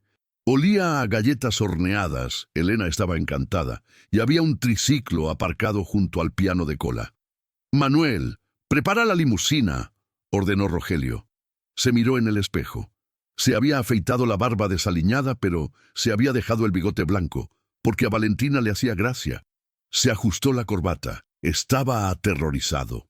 Enfrentarse a una junta de accionistas hostiles era un juego de niños comparado con traer a su hija de vuelta a la casa de la que la había expulsado. El trayecto desde el hospital fue tenso. Camila iba en silla de ruedas hasta el coche, todavía demasiado débil para caminar largas distancias. Su delgadez era dolorosa de ver bajo la luz del día. Llevaba un abrigo nuevo que Rogelio le había llevado, de cachemira suave, pero se lo ajustaba con desconfianza, como si la tela pudiera quemarla. Rogelio iba sentado frente a ella, con las niñas a los lados. Valentina y Sofía no paraban de hablar, contándole a su madre sobre la casa, los juguetes y la comida. «Y el abuelo tiene una tele gigante que sale del suelo», decía Valentina emocionada. «Y Elena nos hizo panqueques con cara de Mickey», añadía Sofía. Camila escuchaba y sonreía débilmente, acariciando las manos de sus hijas, pero sus ojos no sonreían. Sus ojos grises escaneaban a Rogelio con una frialdad calculadora. Él le estaba dando a sus hijas todo lo que ella no había podido darles en años. Debería sentirse agradecida, pero se sentía humillada. Sentía que él estaba comprando el afecto de las niñas, demostrando su tesis de hace 5 años. «Sin mi dinero, no eres nada». El coche entró por la verja de hierro forjado de la mansión. Los jardines estaban impecables, cubiertos de una nieve virgen que brillaba al sol. Camila miró la fachada imponente de la casa donde había crecido. No sentía nostalgia. Sentía náuseas, recordaba los gritos, la soledad, la presión por ser la heredera perfecta. Manuel abrió la puerta. Rogelio bajó primero y ofreció su mano para ayudar a Camila. Ella la miró un segundo dudando, y finalmente se apoyó en él solo lo justo para bajar y sentarse en la silla de ruedas que Manuel había preparado. «Bienvenida a casa, hija», dijo Rogelio. «Esta no es mi casa», respondió ella en voz baja, para que las niñas no la oyeran. «Es tu casa. Yo solo soy una refugiada aquí». Rogelio encajó el golpe sin parpadear. «Lo que tú digas. Vamos adentro. Hace frío». Al entrar, el servicio estaba alineado en el vestíbulo para recibirla. «Bienvenida, señora Camila», dijeron al unísono. Camila se encogió en la silla. Odiaba esa pompa. «Por favor, no hagan eso», dijo ella con voz cansada. «Solo soy Camila. No necesito reverencias». Rogelio hizo un gesto y el personal se dispersó rápidamente. Empujó la silla hacia el salón principal. Camila contuvo el aliento. El salón, antes un museo de muebles antiguos y prohibiciones, «No toques eso, no corras ahí», estaba transformado. Había una alfombra de colores brillantes sobre la persa. Había juguetes esparcidos. El jarrón de la dinastía Ming había desaparecido y en su lugar había un marco digital pasando fotos de las niñas. «¿Qué hiciste?», preguntó Camila, girando la cabeza para mirarlo. Hice espacio, dijo Rogelio simplemente. Las cosas viejas estorban. Valentina corrió hacia el piano de cola. Mami, toca. El abuelo dijo que tú tocas música mágica. Camila miró el piano. Era su viejo Steinway. No lo había tocado en 5 años. Sus dedos, callosos y ásperos por fregar suelos y lavar platos en agua fría, temblaron sobre su regazo. No puedo, mi amor, dijo, escondiendo las manos. Mami tiene las manos cansadas. Solo un poquito, insistió Sofía. Rogelio se acercó y se sentó en la banqueta del piano.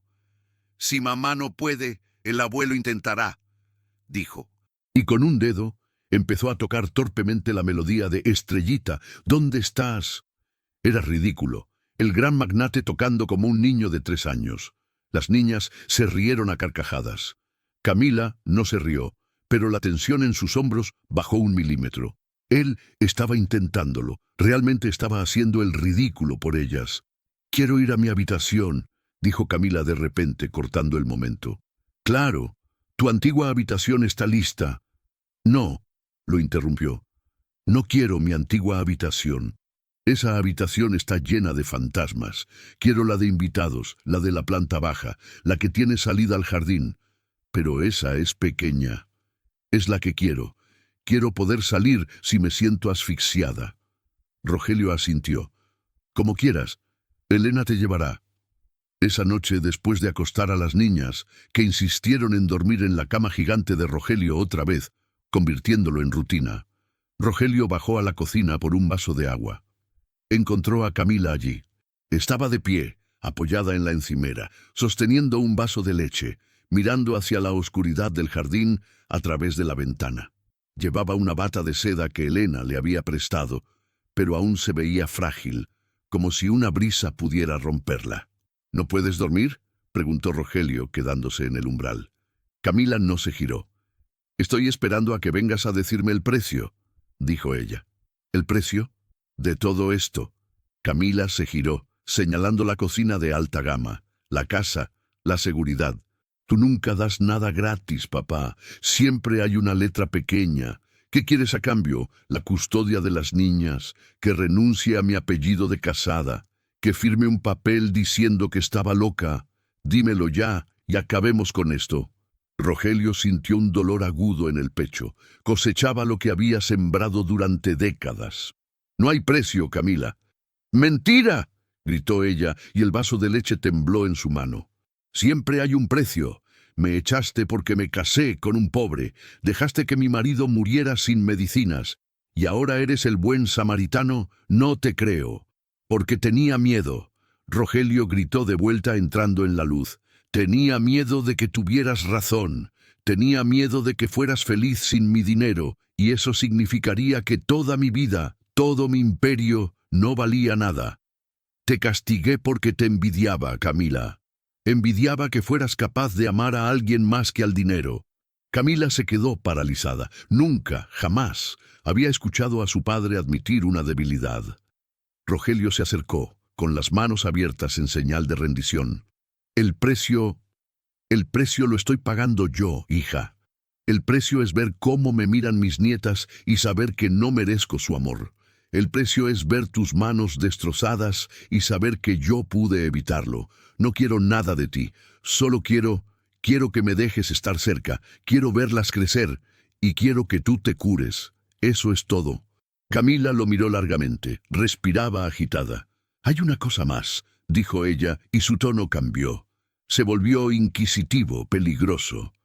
Cuando nos echaron del piso, el policía dijo algo.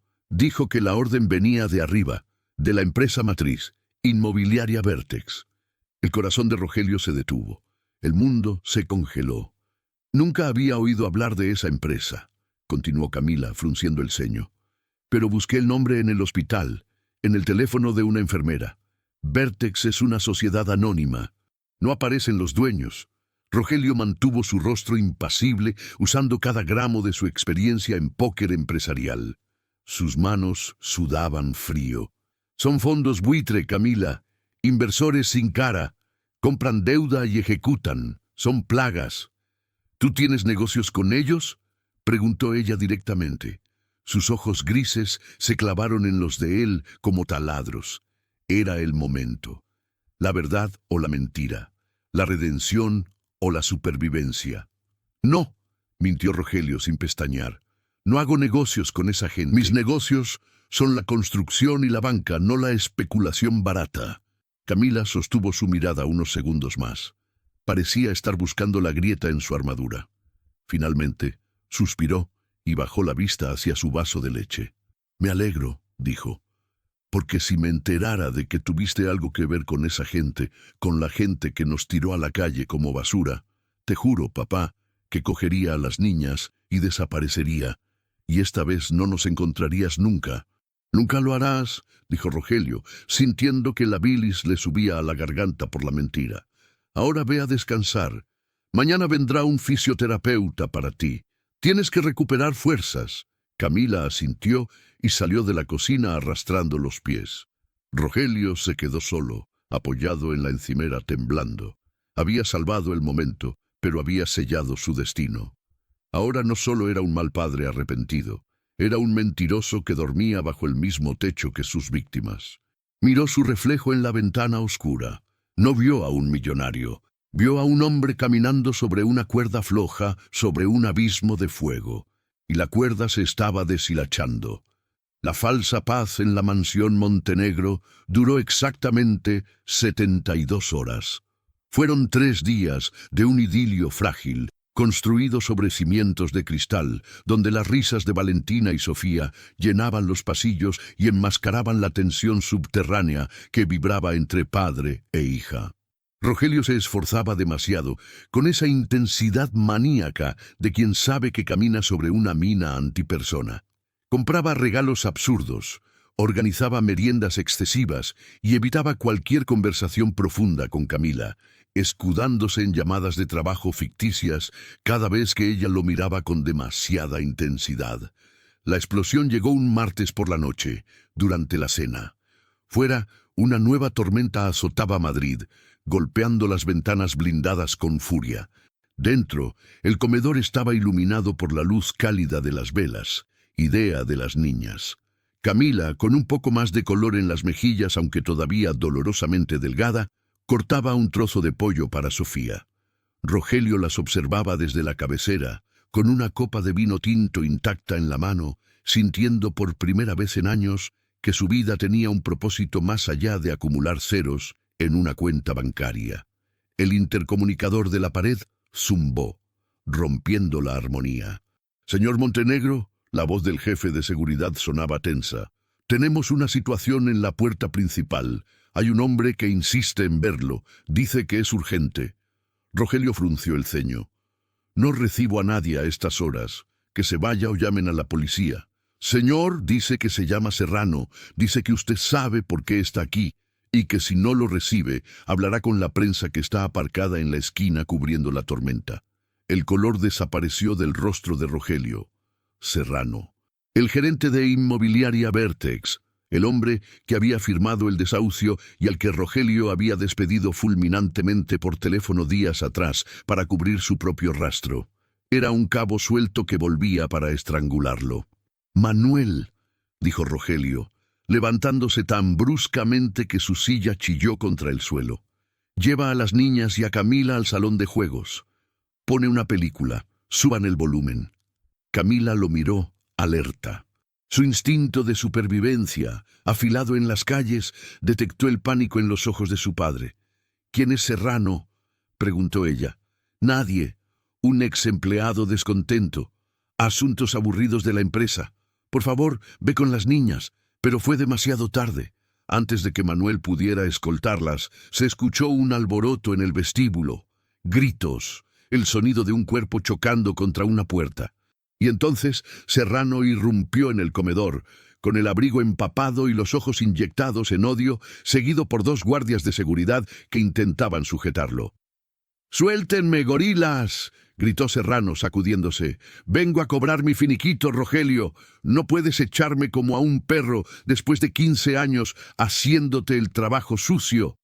«Sáquenlo de aquí», rugió Rogelio, avanzando hacia él para bloquear la visión de Camila. «Ahora». Serrano se detuvo en seco al ver la mesa puesta. Sus ojos recorrieron la escena doméstica, las velas, las niñas asustadas, y finalmente se posaron en Camila. Una sonrisa torcida y cruel apareció en su rostro. «Vaya, vaya», dijo Serrano jadeando. «La ironía es exquisita. Aquí estás, cenando caliente, mientras yo estoy en la calle. ¿La reconoces, Rogelio? Es la inquilina del Bajo B, la que me ordenaste echar a patadas». El silencio que cayó sobre el comedor fue más pesado que la losa de una tumba. Camila se puso de pie lentamente, soltando el cuchillo sobre el plato con un tintineo agudo.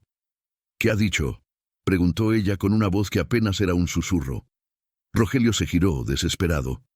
«Camila, no le escuches. Está loco. Está borracho». «No estoy borracho», bramó Serrano, sacando un teléfono móvil del bolsillo. «Tengo los correos, Rogelio. Tengo las órdenes firmadas por ti». Se dirigió a Camila ignorando a los guardias. «Señora, su padre es el dueño único de Inmobiliaria Vertex. Él ordenó la limpieza de los activos tóxicos en Vallecas. Él aprobó su desahucio personalmente. Yo solo cumplía órdenes, y ahora me despide para hacerse el santo frente a usted». Serrano lanzó el teléfono sobre la mesa, deslizándolo hasta que chocó contra la copa de Camila. En la pantalla brillaba un documento digital, el mismo que Rogelio había triturado, pero en su versión electrónica original. Camila miró el teléfono, leyó el encabezado, leyó la firma digital de su padre. El mundo se detuvo, los sonidos de la tormenta, los gritos de Serrano, el llanto asustado de Sofía, todo se desvaneció. Solo quedaba la verdad, desnuda y purulenta, sobre el mantel de lino blanco. Rogelio sintió que se asfixiaba, se acercó a ella, con las manos extendidas. «Hija, déjame explicarte. Yo no sabía que eras tú. Era una orden general». Camila levantó la vista. Sus ojos grises, que días antes habían empezado a mostrar gratitud, ahora estaban muertos, vacíos. Era la mirada de alguien a quien le han arrancado el alma por segunda vez. «Tú», dijo ella. No gritó, no lloró. Fue una declaración de hecho. «Tú nos echaste. Tú enviaste a la policía. Tú hiciste que mis hijas durmieran en la nieve». «No sabía que eras tú», gritó Rogelio con lágrimas de desesperación brotando de sus ojos. «Te lo juro por mi vida. Si lo hubiera sabido, habría quemado el mundo antes de dejarte en la calle. Pero lo hiciste», replicó Camila, con una calma aterradora. «Lo hiciste a una madre, a unos niños. No importaba si éramos nosotros o no. Lo hiciste por dinero y luego...» Su voz se quebró, pero recuperó la fuerza al instante. «Luego me mentiste a la cara. Me trajiste aquí, me diste de comer, jugaste con mis hijas, sabiendo que eras el verdugo. Lo hice para protegerte. Tenía miedo de que te fueras». Camila soltó una risa seca, sin humor, que heló la sangre de todos los presentes. «¿Protegerme? Tú eres el peligro, papá. Siempre has sido tú. El frío no nos mató, el hambre no nos mató, casi nos matas tú». Se giró hacia las niñas que lloraban abrazadas a las piernas de Manuel. «Valentina, Sofía, vamos». «¿A dónde?», preguntó Valentina aterrorizada. «¿A la calle otra vez? A cualquier sitio que no sea este infierno dorado». Camila caminó hacia la salida, pasando por el lado de Serrano, quien la miraba con una mezcla de triunfo y vergüenza. Rogelio intentó agarrarla del brazo. «No puedes irte. Estás enferma. Ellas no tienen a dónde ir», gritó Rogelio. Camila se soltó con un movimiento brusco, como si el contacto le quemara la piel.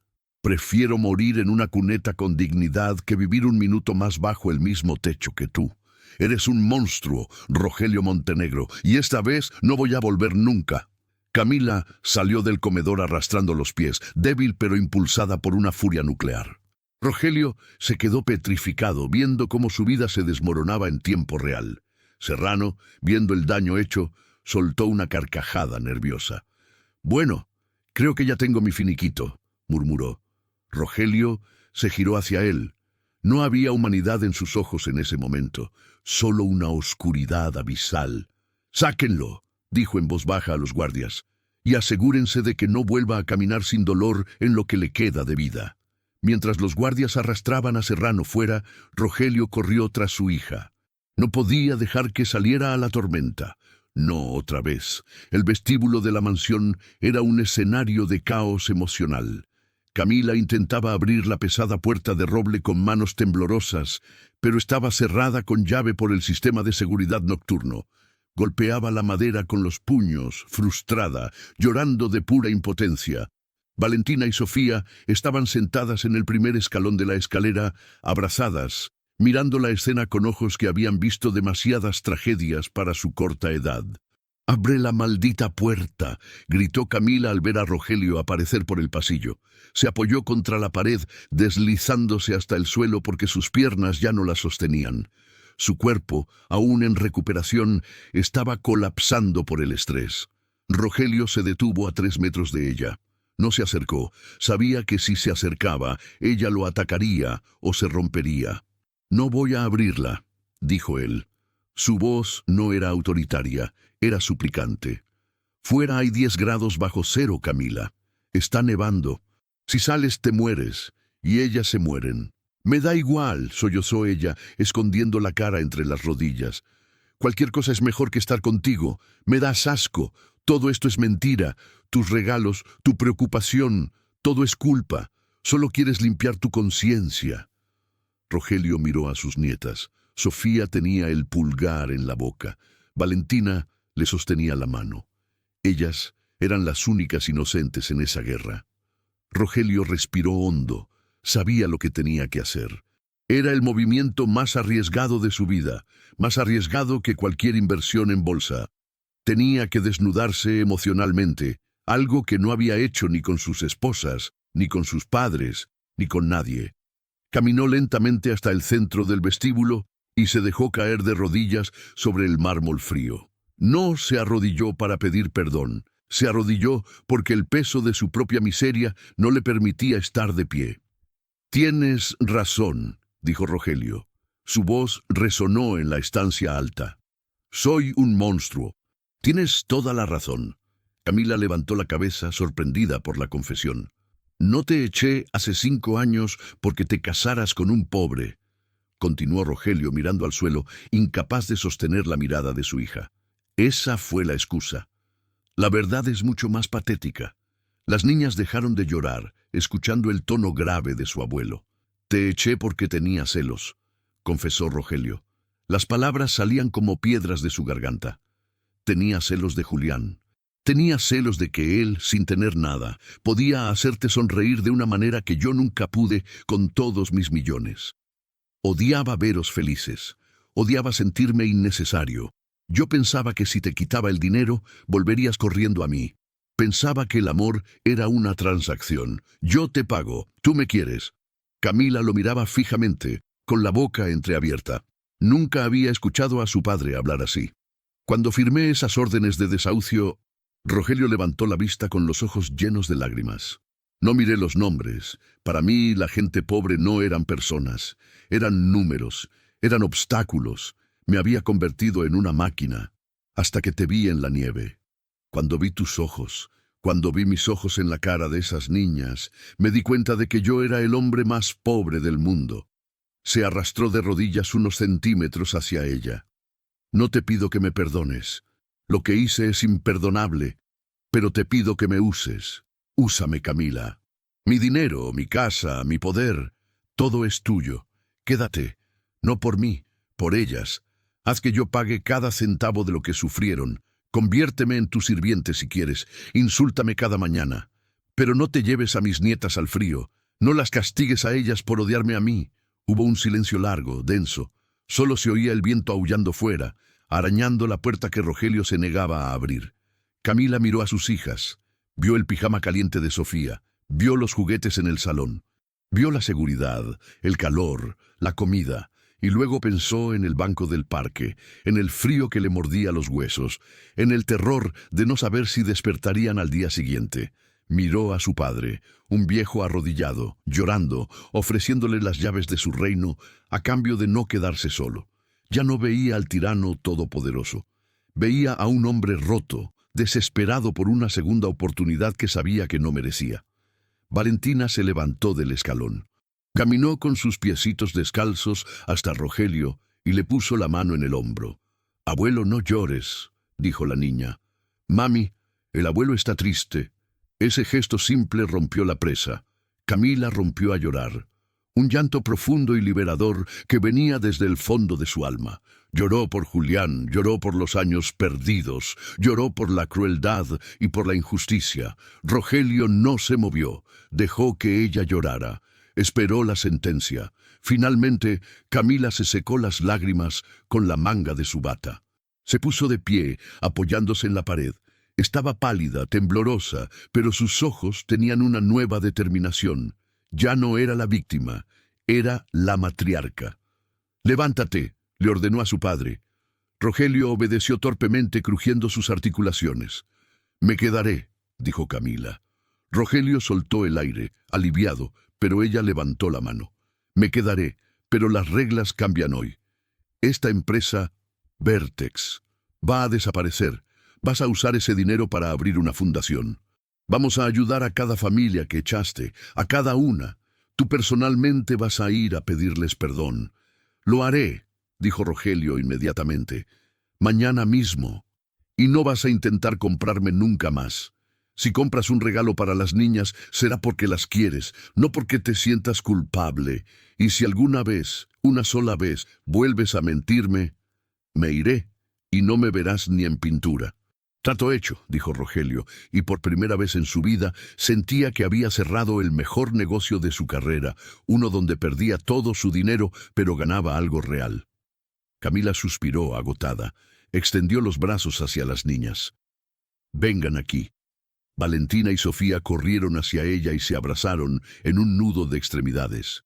Rogelio se quedó fuera del círculo, respetando la distancia, sabiendo que tendría que ganarse el derecho a entrar en ese abrazo milímetro a milímetro, día tras día. «Vamos a dormir», dijo Camila. «Estoy muy cansada». Empezó a subir las escaleras con las niñas. A mitad de camino se detuvo y miró hacia abajo, donde Rogelio seguía parado en el centro del vestíbulo, solo. «Papá», dijo ella. Rogelio levantó la cabeza, con esperanza. «Buenas noches». No era un «te quiero», no era un «te perdono», pero era un comienzo. Era un puente tendido sobre el abismo. «Buenas noches, hija», respondió Rogelio. Cuando ellas desaparecieron en el pasillo de arriba, Rogelio se dirigió a la puerta principal, abrió los cerrojos y salió a la tormenta. El viento helado le golpeó la cara, pero él no lo sintió.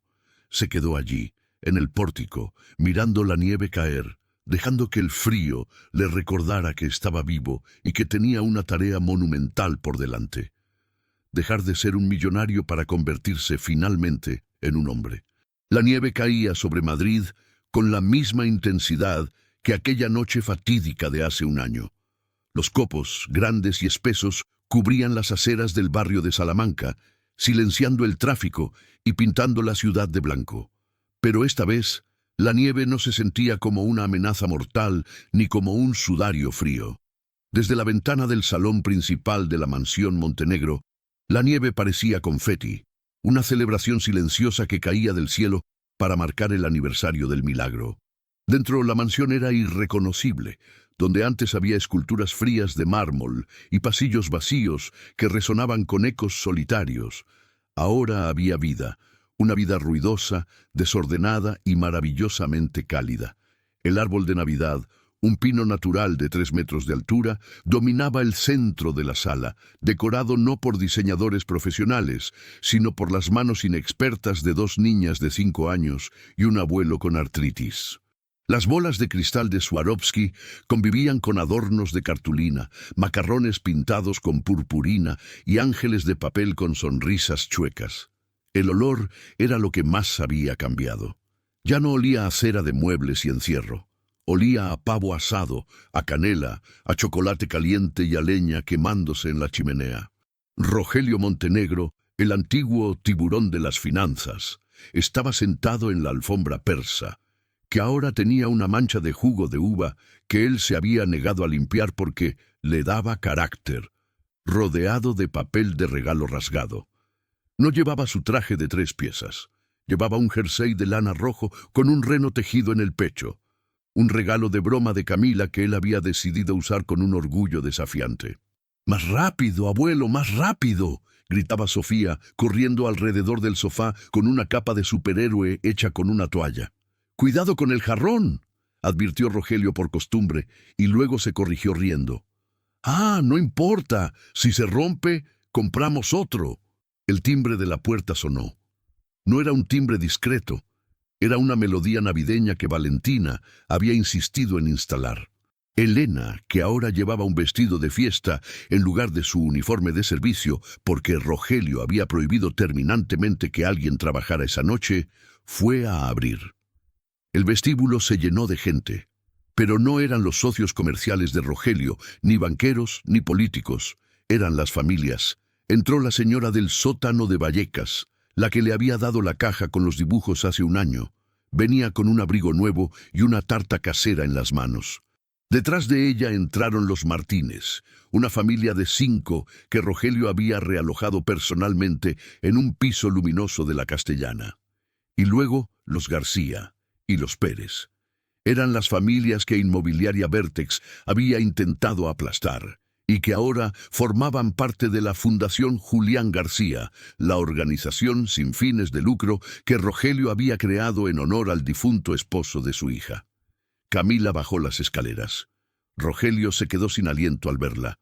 Hace un año pesaba 38 kilos y parecía un espectro gris. Hoy Camila estaba radiante. Había recuperado su peso, su cabello rubio brillaba con salud y llevaba un vestido de terciopelo verde esmeralda que resaltaba el brillo de sus ojos. Pero lo más importante no era su aspecto físico, era su aura. Caminaba con la seguridad de quien ha atravesado el infierno y ha salido cargando cubos de agua para apagar el fuego de otros. «Buenas noches a todos», saludó Camila, y su voz llenó la estancia. Las niñas corrieron hacia ella, abrazándola por la cintura. «Mami, llegaron los invitados». La cena fue un caos maravilloso. Se habían unido 3 mesas largas en el comedor para acomodar a las 30 personas. No había protocolo. El vino de reserva especial de Rogelio se servía en vasos de agua porque no había copas suficientes para todos. Se oían risas, brindis y el sonido de cubiertos chocando contra la porcelana fina. Rogelio se sentó en la cabecera, pero no para presidir, sino para servir. Se levantaba constantemente para rellenar vasos, para cortar carne, para asegurarse de que la señora del sótano probara el turrón de Gijona. En un momento, alguien golpeó una copa con un tenedor pidiendo silencio. Fue el señor Martínez, un hombre humilde con manos de albañil que ahora trabajaba como jefe de mantenimiento en los edificios de la fundación. «Un momento, por favor», dijo Martínez poniéndose de pie nerviosamente. Queremos dar las gracias, no solo por la comida o por las casas, sino por la dignidad. Don Rogelio, usted nos devolvió la dignidad cuando pensábamos que el mundo nos había olvidado». Rogelio sintió que se le formaba un nudo en la garganta. Se puso de pie, sosteniendo su copa con mano temblorosa. Miró a las caras que lo rodeaban. Hace un año, para él, eran activos tóxicos. Hoy conocía sus nombres, sus historias, los nombres de sus mascotas. «No», dijo Rogelio, y su voz se quebró ligeramente. «No me den las gracias a mí. Yo soy el que está en deuda. Ustedes me enseñaron que la riqueza no es lo que tienes en el banco, sino a quién tienes en tu mesa. Yo era un hombre pobre que vivía en una casa grande. Gracias a mi hija», miró a Camila, que le sonreía desde el otro extremo de la mesa, «y gracias a mis nietas, hoy soy verdaderamente rico». Levantó la copa. «Por Julián, que nos mira desde arriba». «Por Julián», respondieron todos al unísono. Camila se secó una lágrima discreta y le lanzó un beso volado a su padre. Ese gesto, ese pequeño movimiento de la mano, valía más para Rogelio que todas las acciones de su empresa. Después de la cena, cuando los niños, había una docena de ellos corriendo por la casa, se calmaron un poco, Valentina tiró de la mano de su madre. «Mami, el piano, por favor».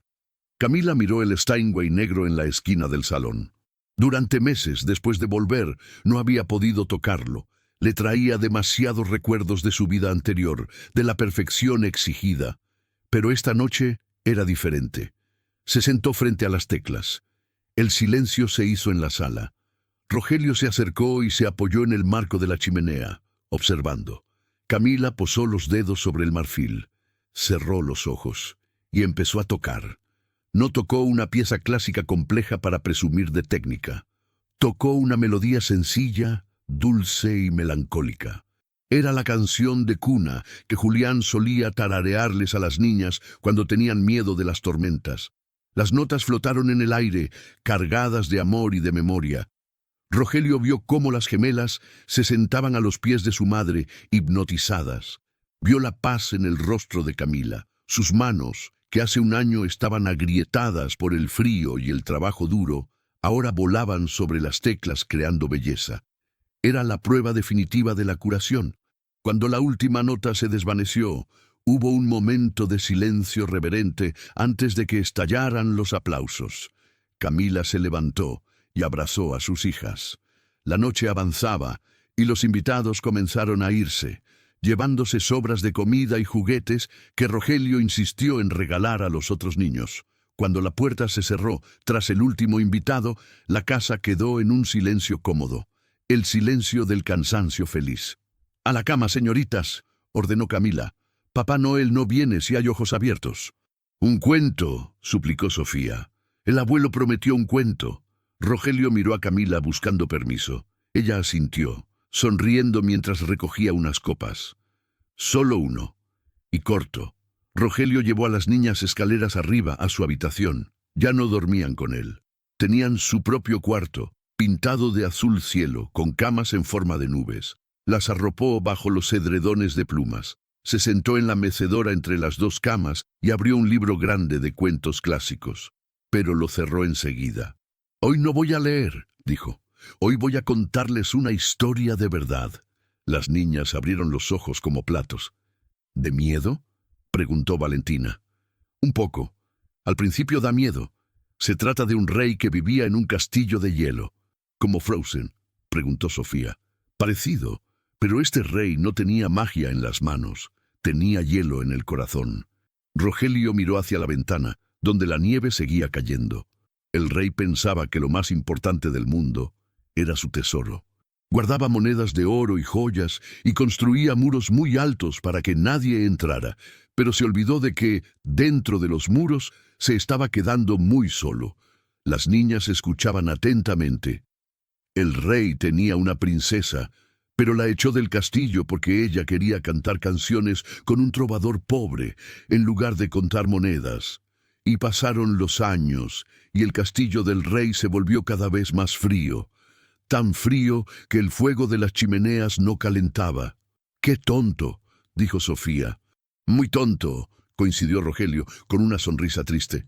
Pero una noche de tormenta, el rey salió a caminar y encontró dos pequeñas hadas en la nieve. Las hadas tenían mucho frío, pero tenían los corazones calientes porque su mamá las quería mucho. Y cuando el rey miró a las hadas a los ojos, ¡crack!, Rogelio dio una palmada suave y las niñas saltaron, riendo. ¿Qué pasó? Que el hielo de su corazón se rompió, se hizo pedazos y dolió mucho. Pero cuando el hielo se fue, el rey pudo sentir otra vez y aprendió que su verdadero tesoro no eran las monedas, eran las hadas y la princesa que regresó para enseñarle a ser bueno. «Ese eres tú, abuelo», susurró Valentina con esa sabiduría aplastante de los niños. Rogelio se inclinó y le besó la frente. «Sí, mi amor, soy yo, y ustedes me salvaron». «¿Y fueron felices para siempre?», preguntó Sofía, bostezando. «No lo sé», dijo Rogelio, apagando la lámpara de la mesita de noche y dejando solo la luz del pasillo. «Para siempre es mucho tiempo, pero fueron felices esa noche, y la siguiente, y todas las noches que estuvieron juntos, y eso es suficiente». Se quedó allí sentado en la penumbra hasta que la respiración de las niñas se volvió profunda y rítmica. Al salir al pasillo, encontró a Camila esperándolo. «Bonito cuento», dijo ella en voz baja. Había estado escuchando desde la puerta. «Le falta el capítulo donde la princesa le hace trabajar muy duro al rey para que no sea un gruñón», bromeó Rogelio. Camila se acercó y le dio un abrazo. Fue un abrazo breve, pero real, sin tensiones. «Gracias por este año, papá», dijo ella. «Gracias por cumplir tu palabra. La fundación, lo que estás haciendo. Julián estaría orgulloso. Yo solo pongo el dinero, hija. Tú pones el alma». Camila sonrió y se dirigió a su habitación. «Buenas noches. Descansa. Mañana las niñas querrán abrir los regalos a las 6 de la mañana. Necesitarás energía. Buenas noches, hija». Rogelio bajó las escaleras una última vez. Se dirigió al salón principal, donde las brasas de la chimenea aún brillaban. Se sirvió una copa de coñac, pero no se la bebió. Se acercó al gran ventanal que daba a la calle. Miró hacia afuera. La farola de la calle iluminaba el lugar exacto donde, hacía un año, había frenado su coche. El lugar donde vio dos manchitas rojas en la inmensidad blanca. Apoyó la frente contra el cristal frío. Recordó el terror. Recordó la carta arrugada. Recordó el sonido del monitor cardíaco. Y luego miró hacia atrás, hacia el interior de su casa. Vio los juguetes tirados, los platos sucios de la cena, el árbol torcido. Vio el desorden de la felicidad. Rogelio Montenegro, el hombre que una vez pensó que podía comprar el mundo, sonrió. Una lágrima solitaria rodó por su mejilla, pero no era de tristeza. Era de gratitud infinita. «Feliz Navidad, Rogelio», se dijo a sí mismo, levantando la copa hacia el reflejo en la ventana. «Lo lograste. Llegaste a tiempo». Bebió un sorbo, saboreando el calor, y apagó la última luz del salón, dejando que la casa durmiera en paz, protegida no por muros de piedra, sino por el amor inquebrantable de una familia que había sobrevivido al invierno más duro de sus vidas. Fin.